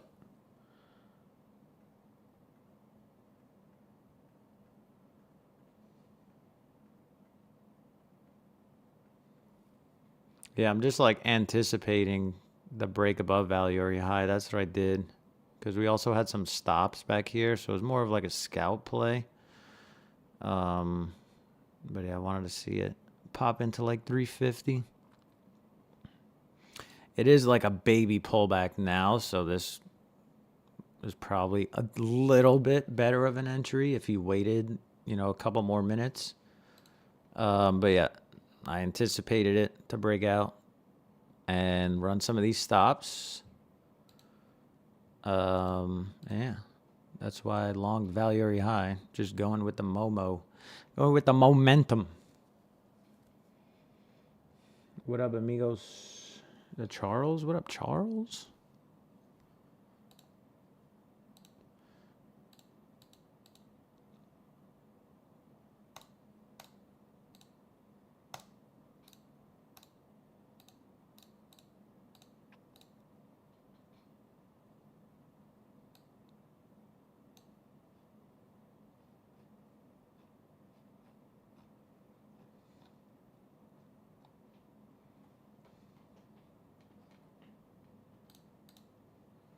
Shit, I keep clicking away.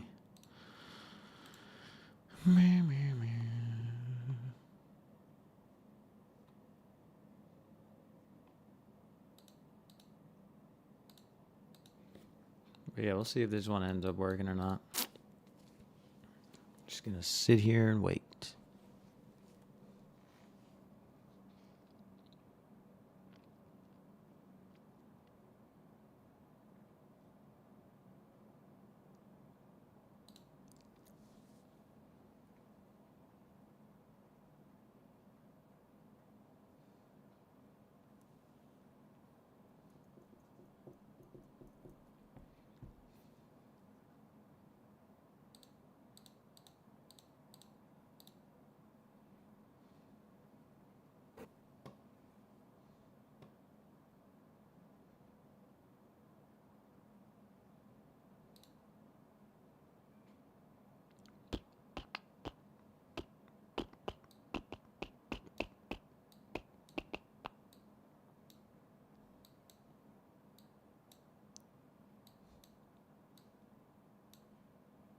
Do you guys see this clearly or no? This Ninja Trader screen? Or is the Trading View one better?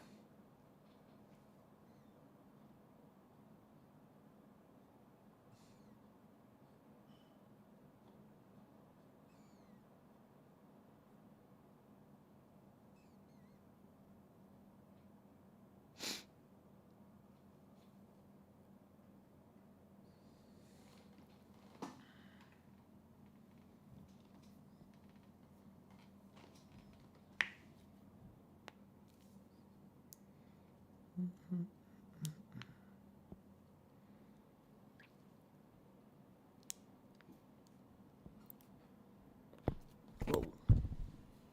Knock down my microphone. Knock down the mic.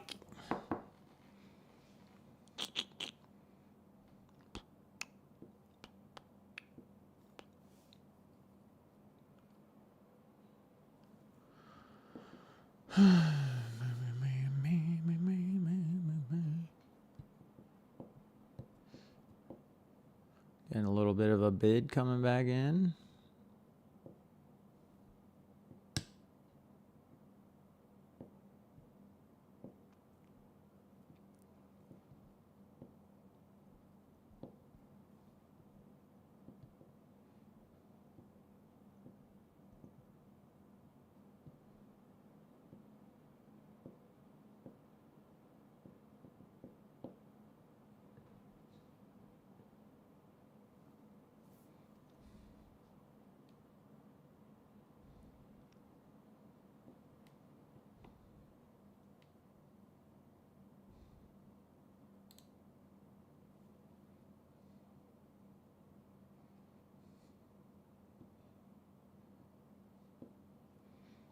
No, I don't do much short-term trading on crypto. Just more of a buy and hold guy. Every time I try to do the leverage trading on crypto, I'm always just throwing a little bit into it and bumping the leverage all the way up, and I just always get liquidated on that shit. Crypto is, I mean, it's kind of getting a little easier to trade, like not as, what's the word, wiki. But yeah, I stay away from it. Just buy Bitcoin. That's all you got to do. Don't leverage it.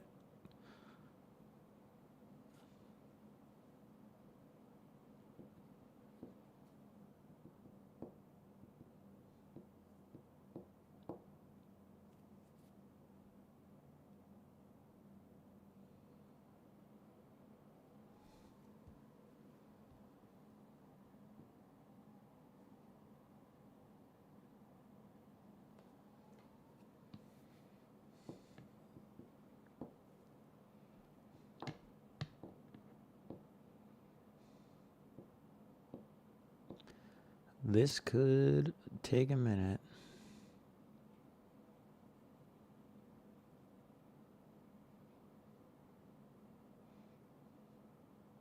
If we get stopped, I'll most likely have to buy this lower. If we run these lower end stops.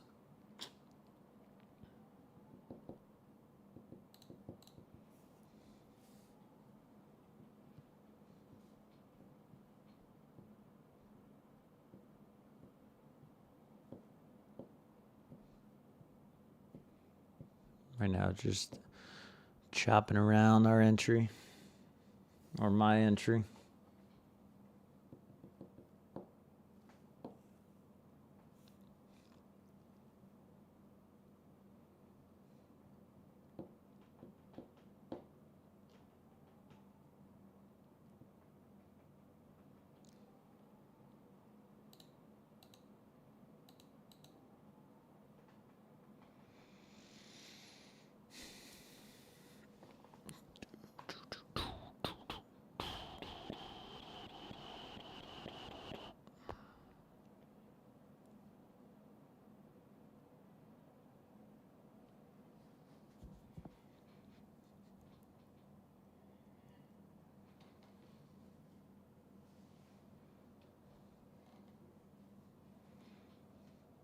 This is eval, but it's mirrored to the PAs. I just have it on micros on the PAs.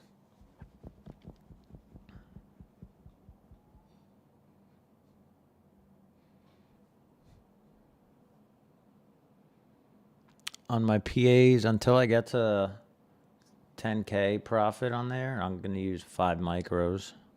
Because I have the 50K accounts, you really need to be tight with your risk on those. So I'll risk like 200 a trade.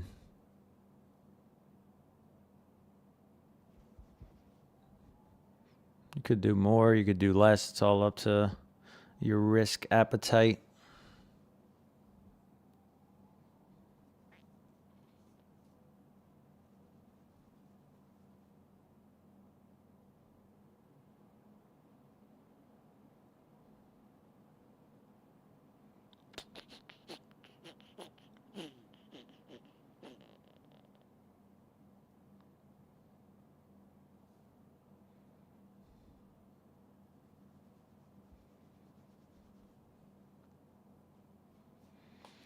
Let's get the pop to 350.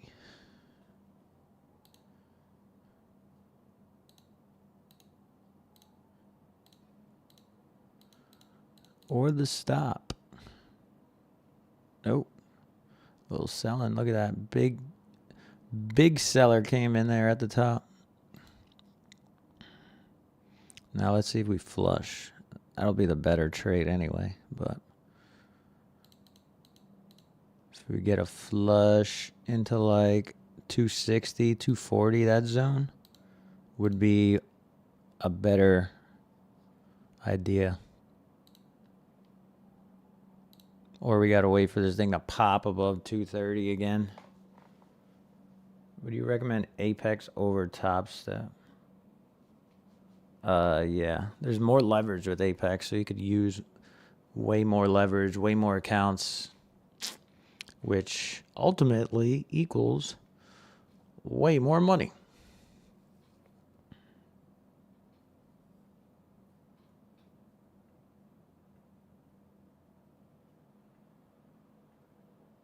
Way more money.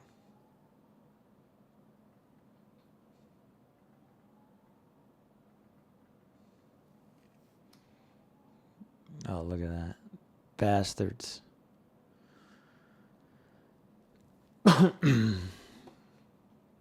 You silly dogs.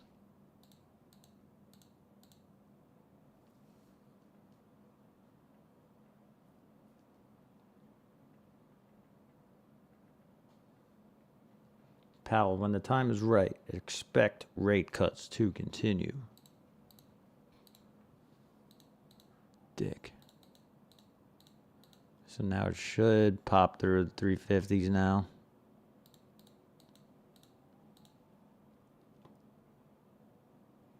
At least a new high. And then potentially the overnight high too.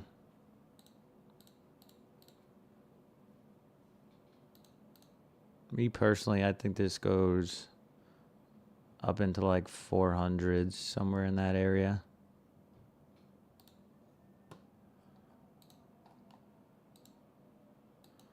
Somewhere into the 400s.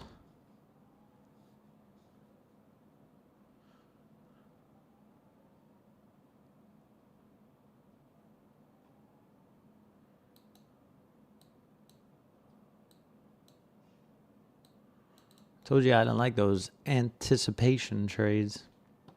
We'll see if it sets up again.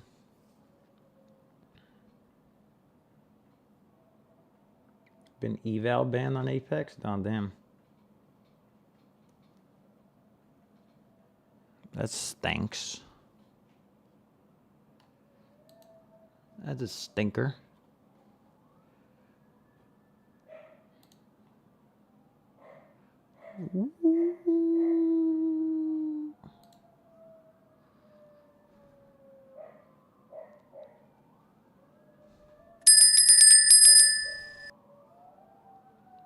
You hear my dog howling? I got long again at 3:30.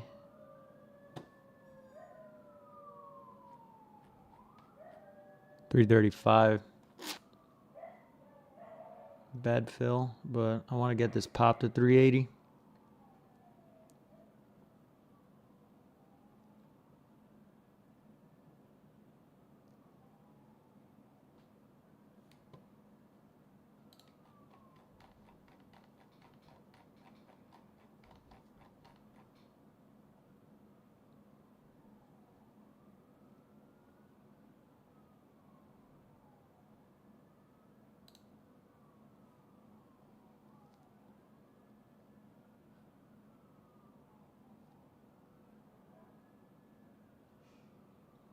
Barely touched those stops right there at 350. That was our first target.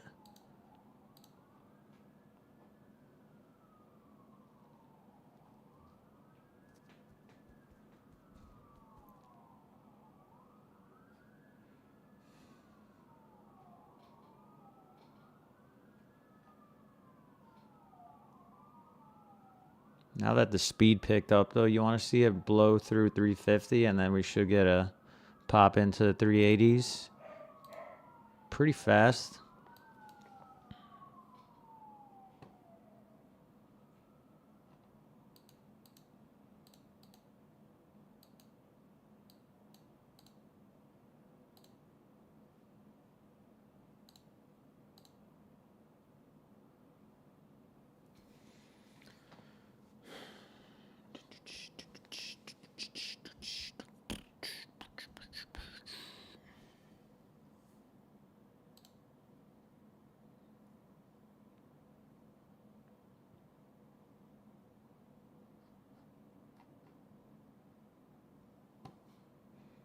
This is your first, like, baby pullback above the zone. We'll see where this candle closes, this 3-minute candle.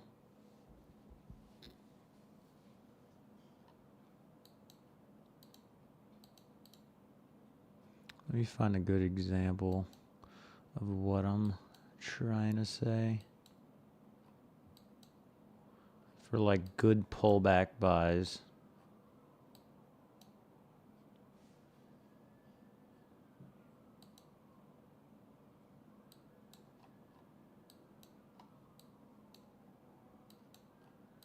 Typically it'll look like this. Like you'll get a break above balance, right? And then you get a pullback. And that's where I like to get long. On this pullback, that just shows me there's confirmation above the area. And it's not always going to be pretty. Like you see this time was also a pullback, just a little deeper. This one is just like picture perfect.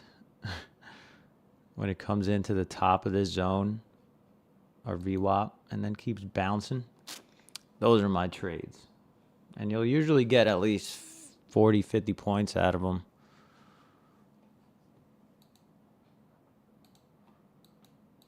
But if it turns into a real trend day, then you could ride it all day.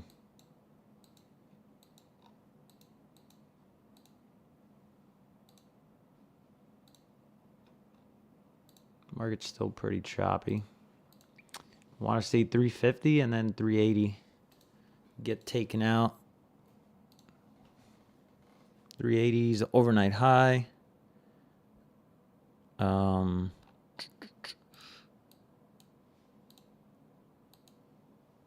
And 350 is like this stop zone over here.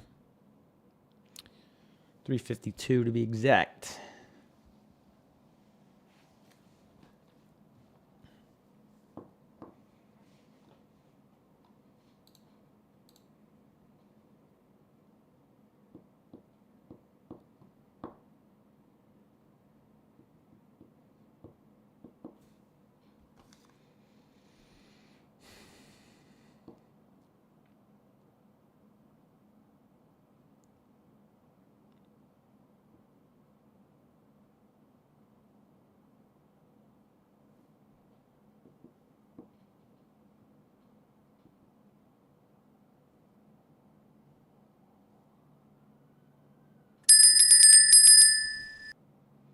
Whoa there.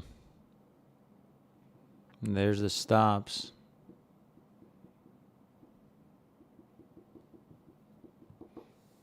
There's a little news blip or what? Or just a stop blip? Oh, more Fed Powell statements.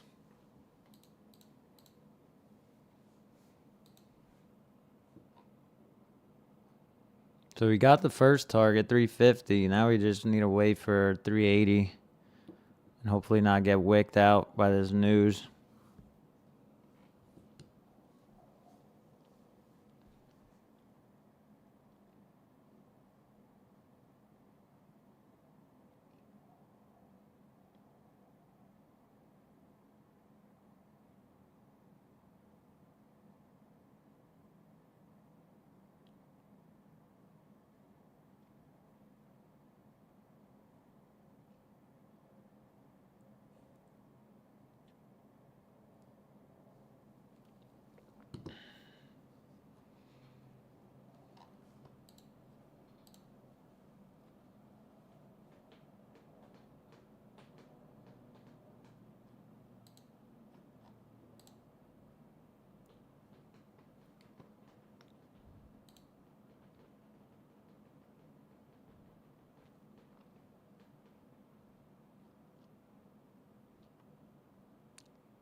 Fed Powell, we don't need to be in any rush, he says.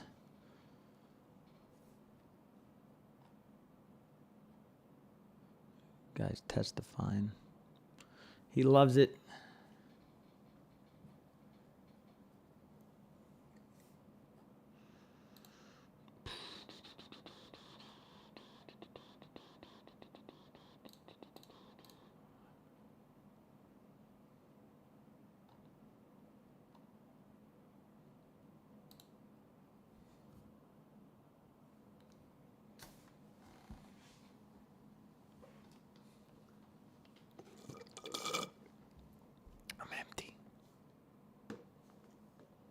New to stocks and indexes, so I'm just watching ATP, trying to understand the difference between NAS index and NQ. So NAS 100 index is the CFDs, so that's like the offshore, shitty, unregulated Forex brokers version of what we're trading.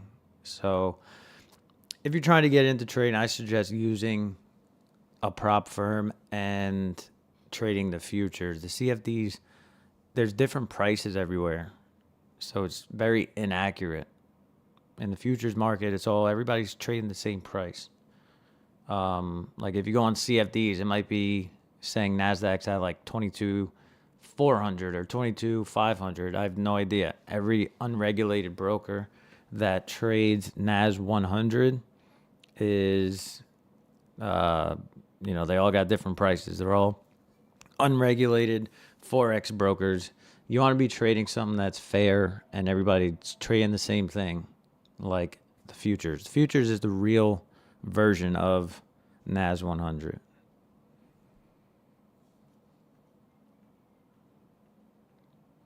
They move, yes, they move the same. If one goes up, the other one's going to go up too. But the price action is more accurate on the futures contract. So that's why all the pro traders, they're trading, if they're trading indexes, they're trading either NASDAQ or they're trading like NDX, which is the stock for the NASDAQ. Or they're trading, instead of S&P, ES, they're trading SPY or SPX.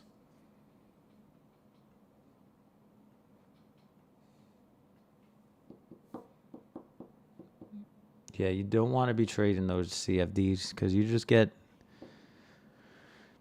wicked out.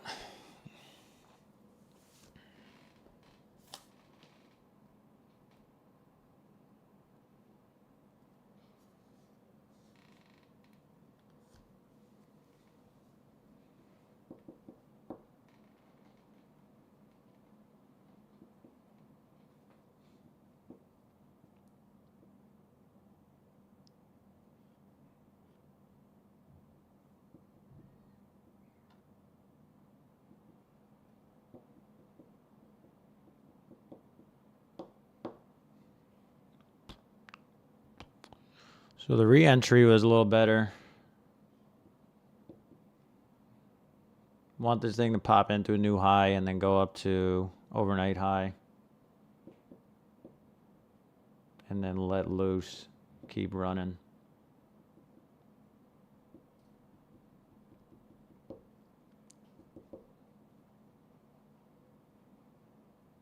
See, sometimes you're just a little too early, but if you manage your risk, you'll still come out green.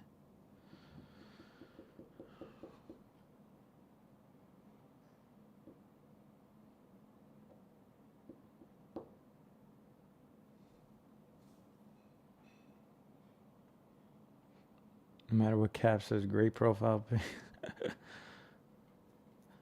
Thank you, bro. Fuck Cap.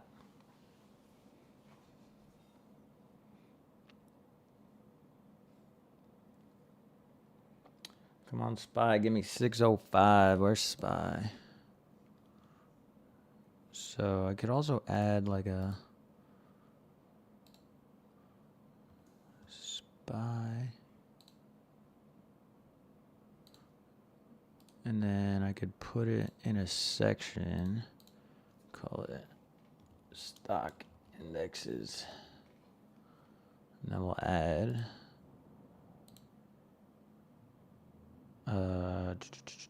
QQQ. So if you're trading options on these things, you're most likely trading QQQ or SPY. Also, the other one, SPX. SPX. And then NDX for the big ballers. Those are your index stocks. The futures, these are the symbols. And notice how NAS 100 is nowhere on here.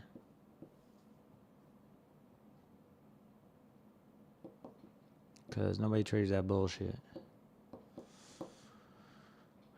Bitcoin. And Tesla is the only stock I buy. So that's why it's the only stock on my watch list over here.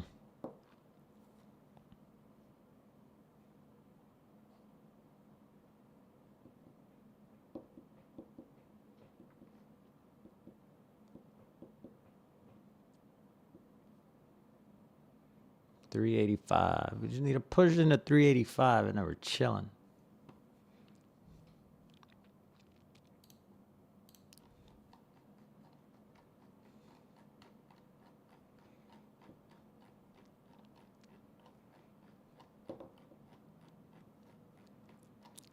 400. What did we say was all-time high? Could potentially hit today, honestly.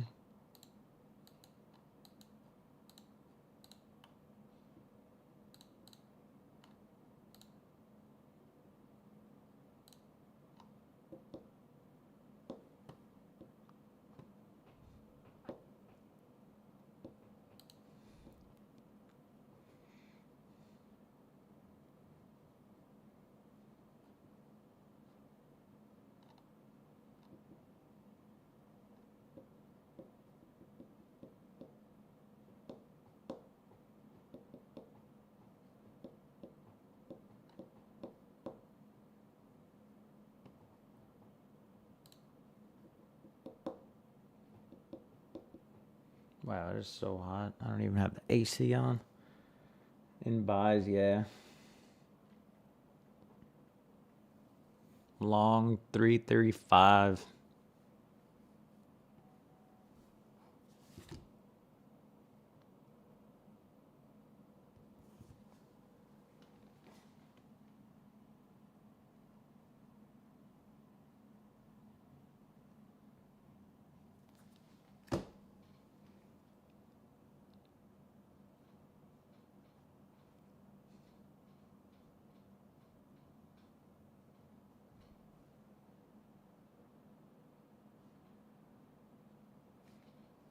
Yeah, CFDs. You got CFDs, and then you got futures contracts. These are futures contracts that you're looking at right now.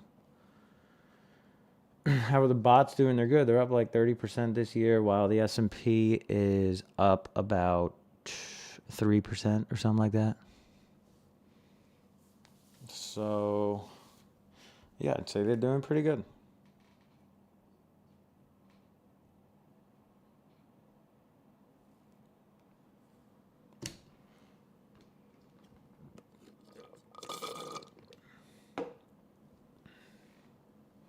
But I got another Apex account to give away. We did 3 so far. Remember, if you don't win the giveaway, use code JPelly and you get 80% off right now. I think it ends today, honestly. Let me check. Fuck is this end?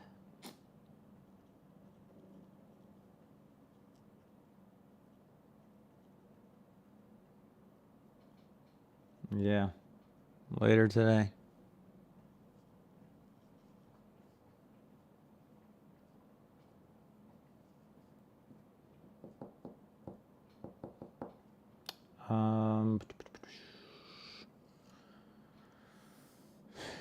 What's we gonna do for the next giveaway?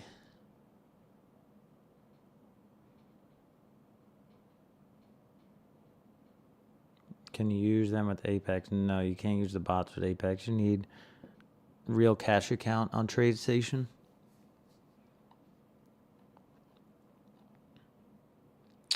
About 50K minimum in your account for them to work.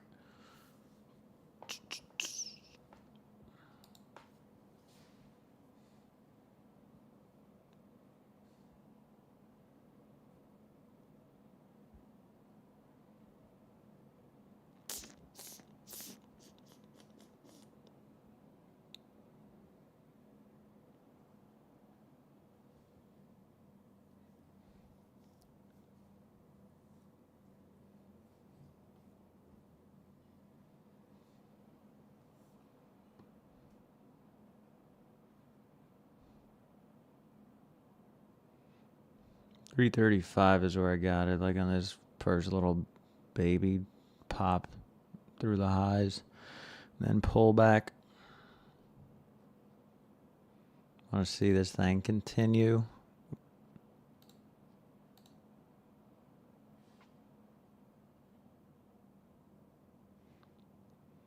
Get above 360 and then run it up to 385 and then we call it a day, Jay. How long have we been on here? Wow. 2 hours. First stream, 2 hours. You guys are getting spoiled early. Fuck.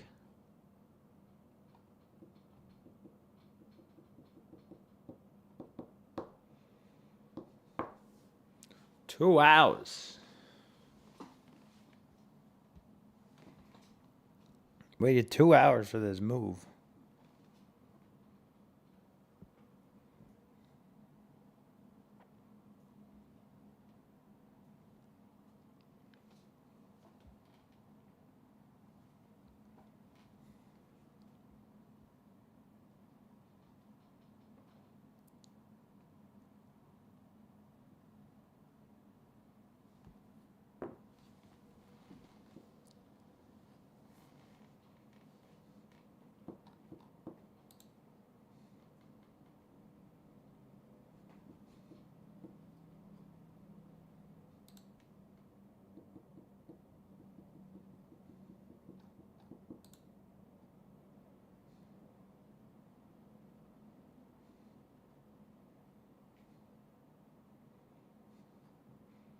And I wouldn't get too panicked if it does come back down to 335, which is my entry.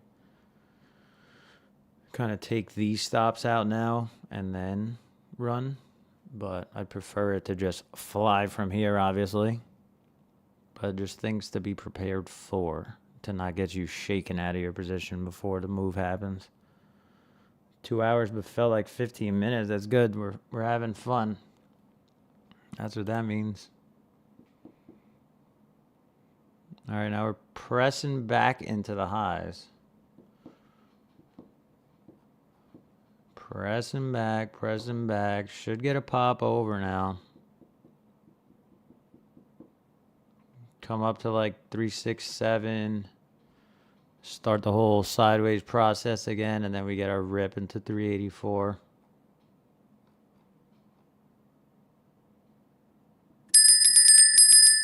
Boom, new high a day.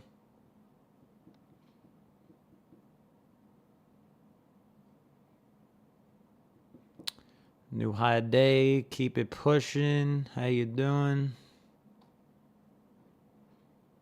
See if we spike into 384 here. Could be a good spot to take some off. Up like 30 points. But if you want to hold for the trend day, I'm pretty sure we got to do an all-time high today. Because we also got some macro news from Powell. So that could steam things up. Fuck yeah, let's go.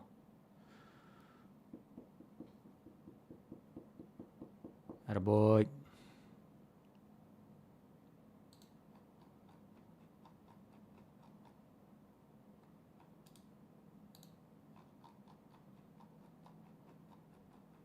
I'm gonna shave some of my position off.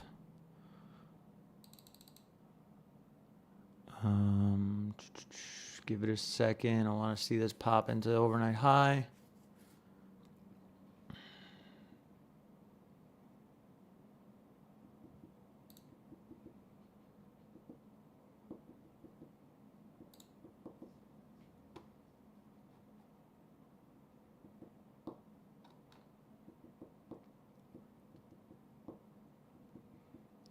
Get the weak hands out right here. Impatient people before we push into 384.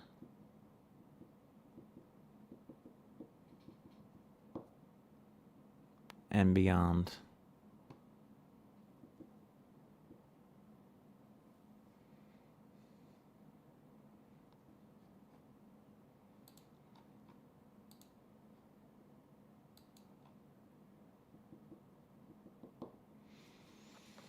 Who got in on that move so far? Anybody in chat banging?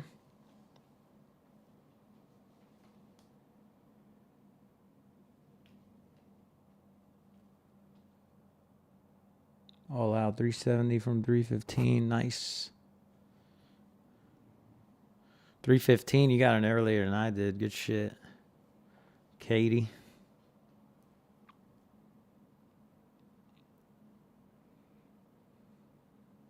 Yeah, you guys will see as I keep doing these damn streams, you're gonna see me take these setups over and over and over and over and over and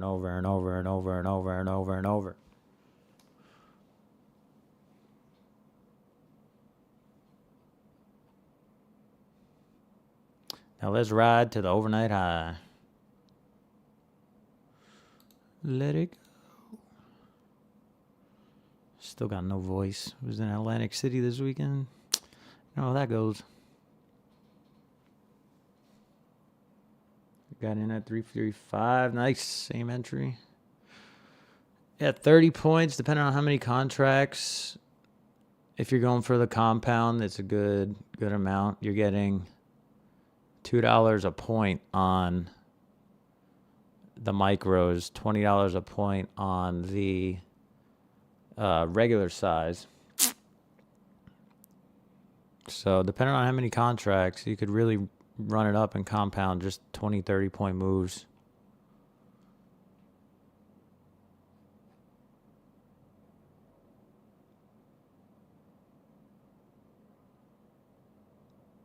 Ideally, you have multiple, you take some off, and then you let a runner go, especially if you're in this type of trend type of trade, when we're, going to break above the overnight highs, and then potentially tap into a new all-time high. You want to let some rip.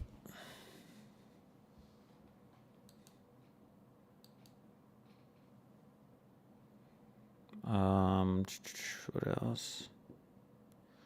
Yeah, I mean, by the time I woke up and started looking at the market at like 7 a.m., wasn't really at a good spot for me. Yeah, it did hold this like support over here. But like I said, I don't really like getting in near point of control, which is like the middle. I just always get banged and stopped out of my shit.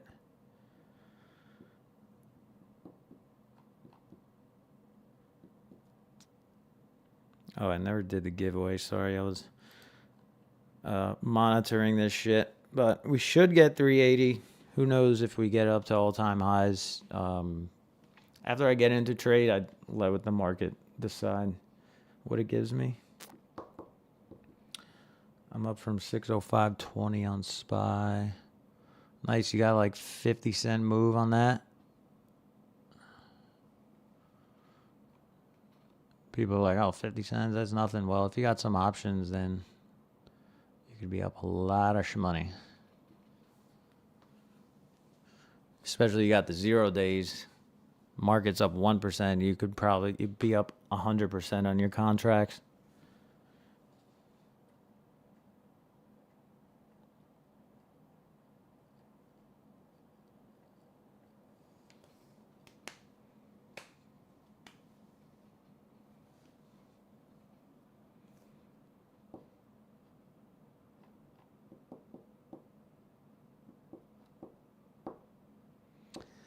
Let's get the pop so he could go eat some food.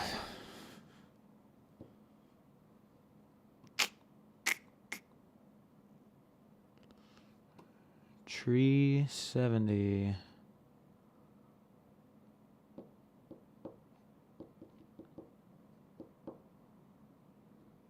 Wasn't even like the cleanest pullback either. Like, you see how freaking tiny it is? Like, only 2 bars. And just like, a little micro pullback. I like the deeper ones. But sometimes that's all you get, and you got to go with it.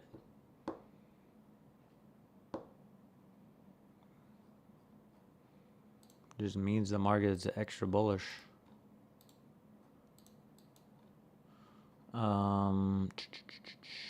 But yeah, we're coming close to the overnight high. We haven't tagged it yet. Definitely a good spot to take off some schmeckles. But I want to hold for that. Full move from 335 up into 385. Get 50 points. Call it a day. And maybe hold a runner for the move to new all-time highs. Imagine that.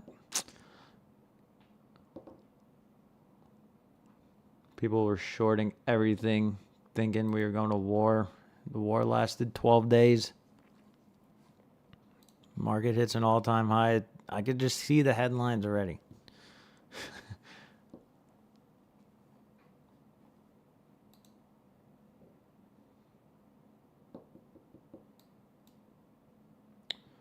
Realistically, what was the next target I had? So if you look at this chart, this is a volume profile. This is another like higher time frame thing. This gives me these balance zones.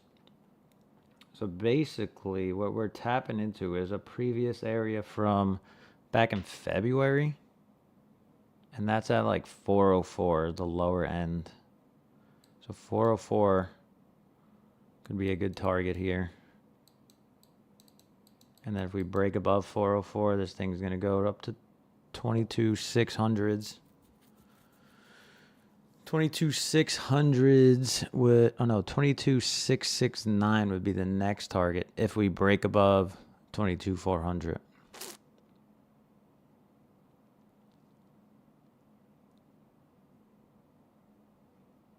It doesn't have to happen today. It's just over, the next couple sessions potentially.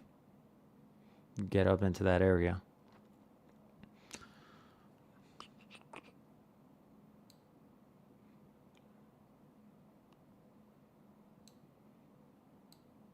And then if this thing ends up dumping for some reason later, I would still be looking along this green area that we marked up earlier this morning, 22, 100s, 130-ish. Also lines up with this balance area high that we were in kind of all of last week. So the first thing I said this morning is I showed you how I view the market. If you weren't here like right when we first started at around 9 something a.m., go back and watch that when I'm done. And you'll see I said the market goes from balance, trend, back to balance. And it just does the same shit over and over.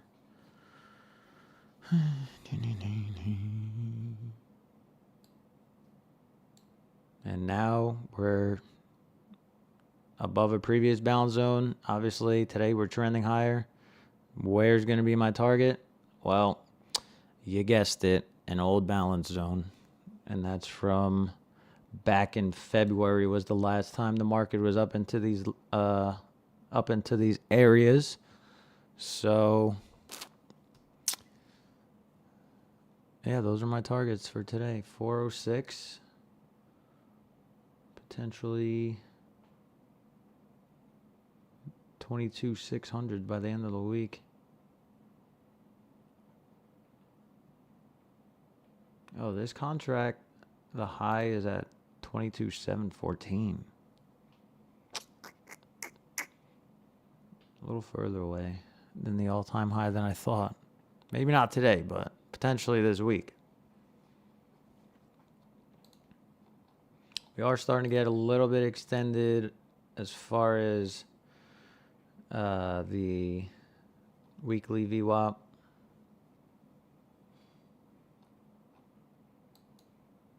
So just things to think about. Areas to take profits. Do think we get above this overnight high though.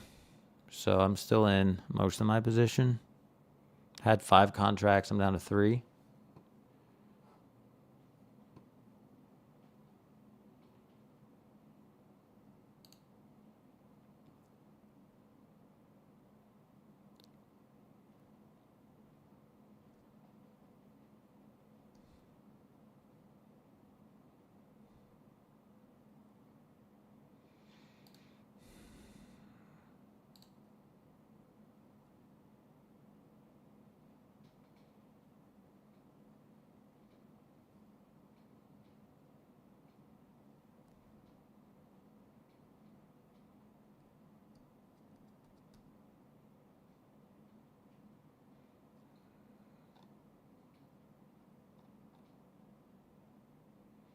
Let's get the little squeezy.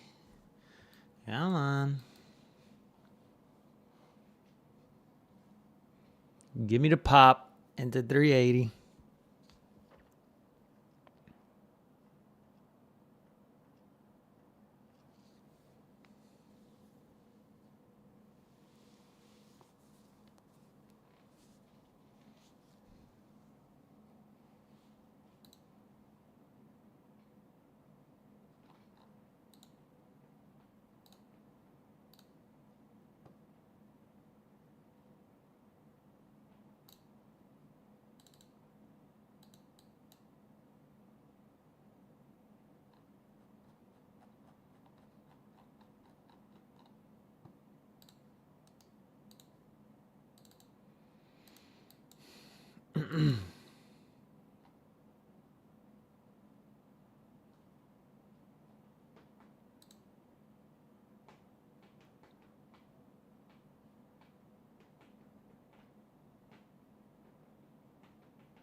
There goes 380.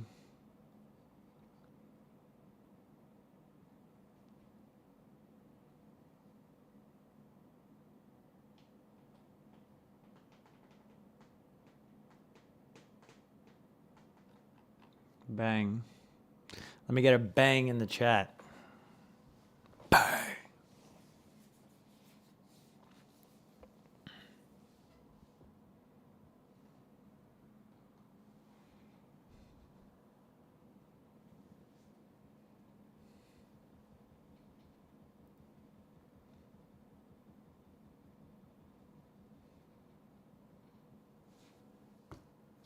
Let me get a bang in the chat.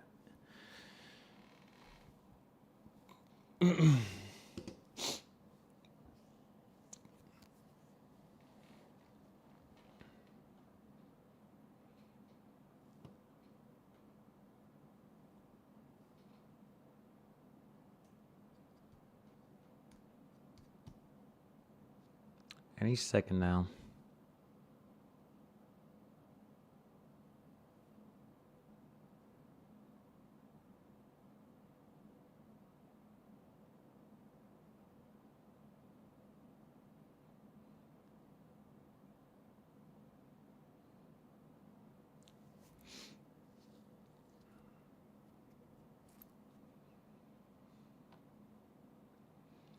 So basically, overview of today. Yeah, I took one stop out first, minus 20 points, and then right now we're currently up a little over 40 as it stands right now. I think personally it's going to go a little higher than the overnight high, so I'll potentially make more on that. But I did already start scaling out, so made double what I lost so far. That's the name of the game. You know what I mean?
Bang them charts. If you guys enjoyed the stream, I'll keep doing them. If not, you could just tell me to fuck off, and I will never come back again.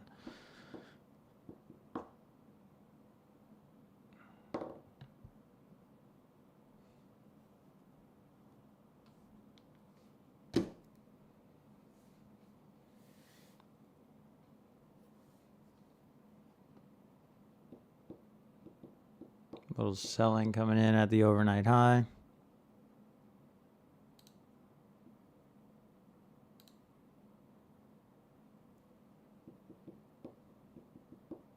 A tick before it.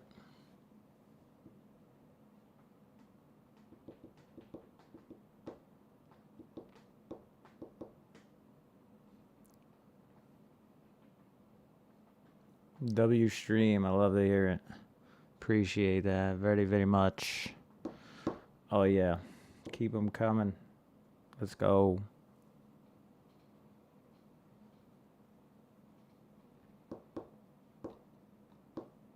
See, they try and get you a little nervous when you're watching every little candle, but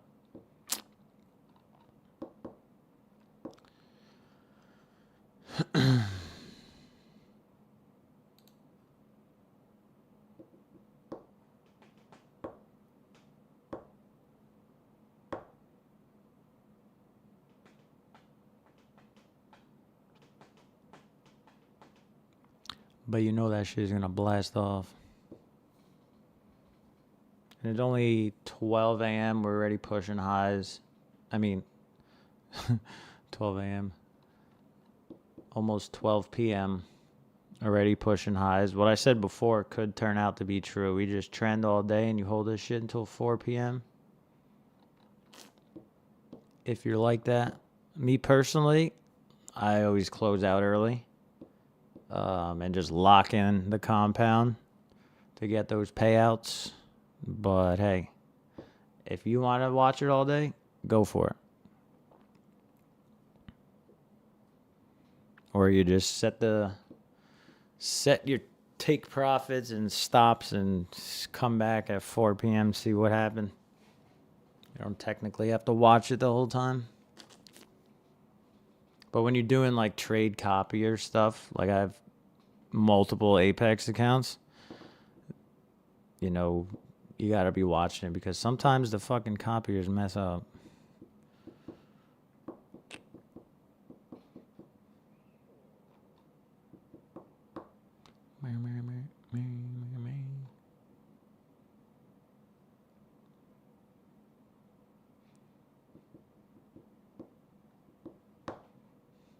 Any day now, the break.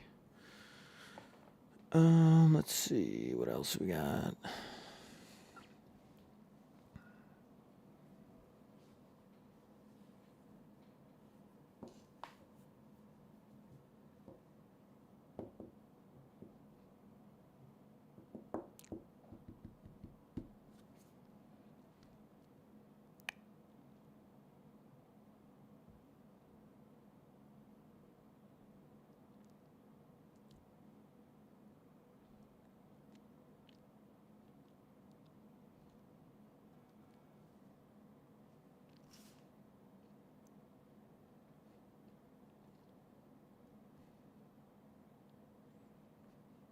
Christ, it's 95 degrees outside.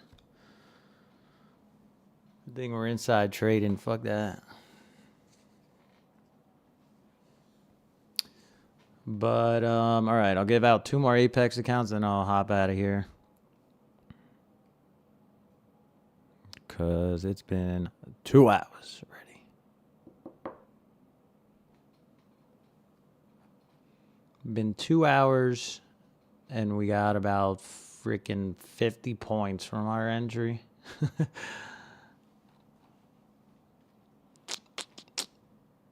That's another thing. I know, like, time-wise, how long I'm going to be in a trade, so it helps me hold it longer. It's like, all right, obviously, most of the time, it's not going to go right to your take profit in 5 minutes. Sometimes it does when there's news, but when there's no type of news going on, you know, you got to wait a little bit. All right, so I just sold another one.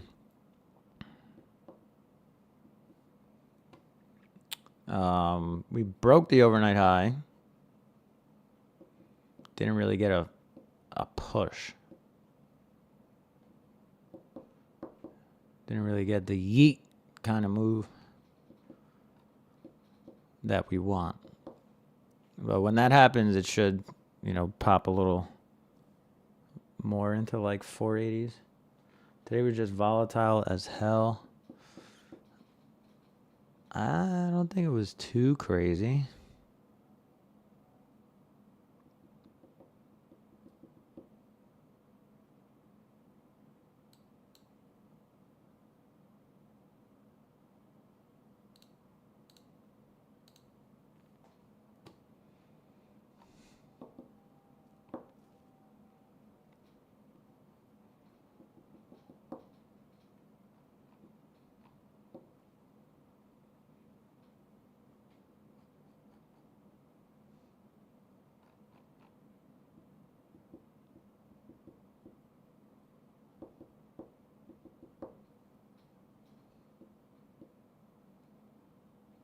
This stream has been one of the most calm, focused, and valuable one I've ever watched.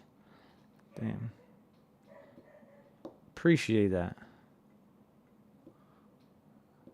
On that note, I'll keep freaking doing them. And Sam, you get an Apex account because it sounded like before you were trying to get into CFDs. You don't want to do that. Let me save you. So, I don't know if you got me on Instagram, but DM me and I'll send you the code.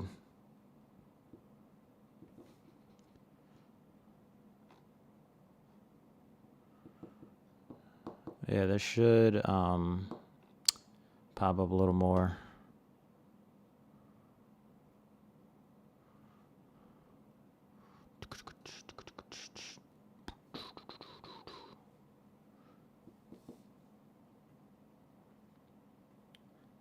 Jake, TP hit, Ludak bang, still holding. Still holding a runner, nice. Let's go.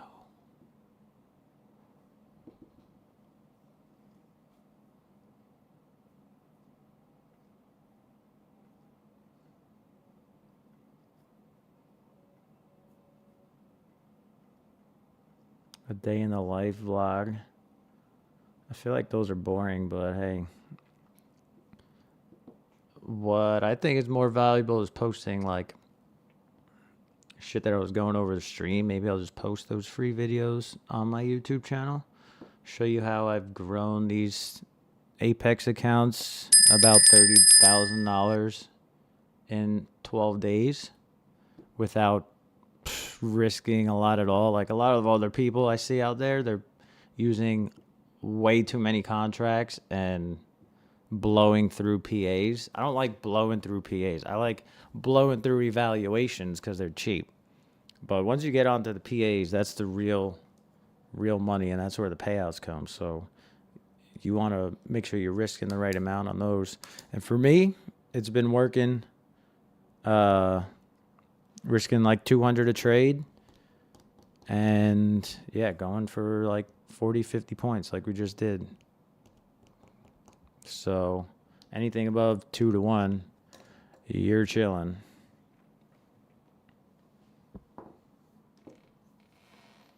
But yeah, Sam, DM me on IG. And then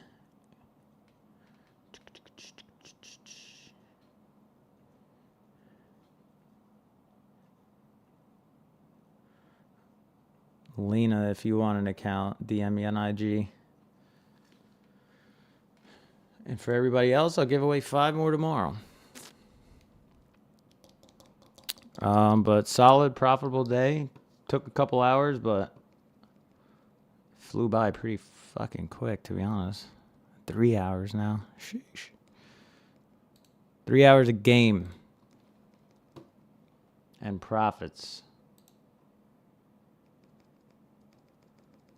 But yeah, we pushed through this overnight high. If you want to keep holding runners, I do think this just continues the trend today. If you want to join the party, then stick with this, right? Stick with this trend following. If we get a pullback into like 350, even like 340 to 350 area, I would still look for longs and try this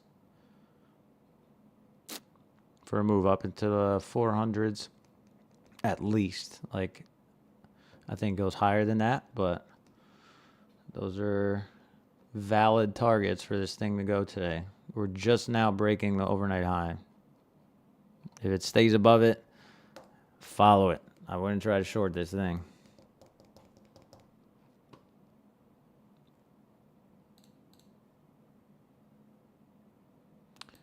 All right, you know what I mean, Jelly Bean? I'm going to hop out of here. Stick with that.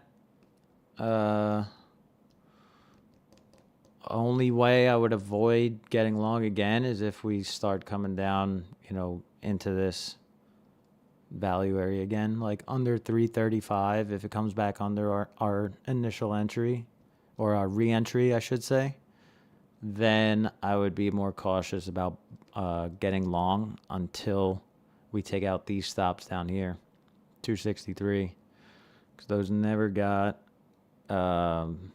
taken out.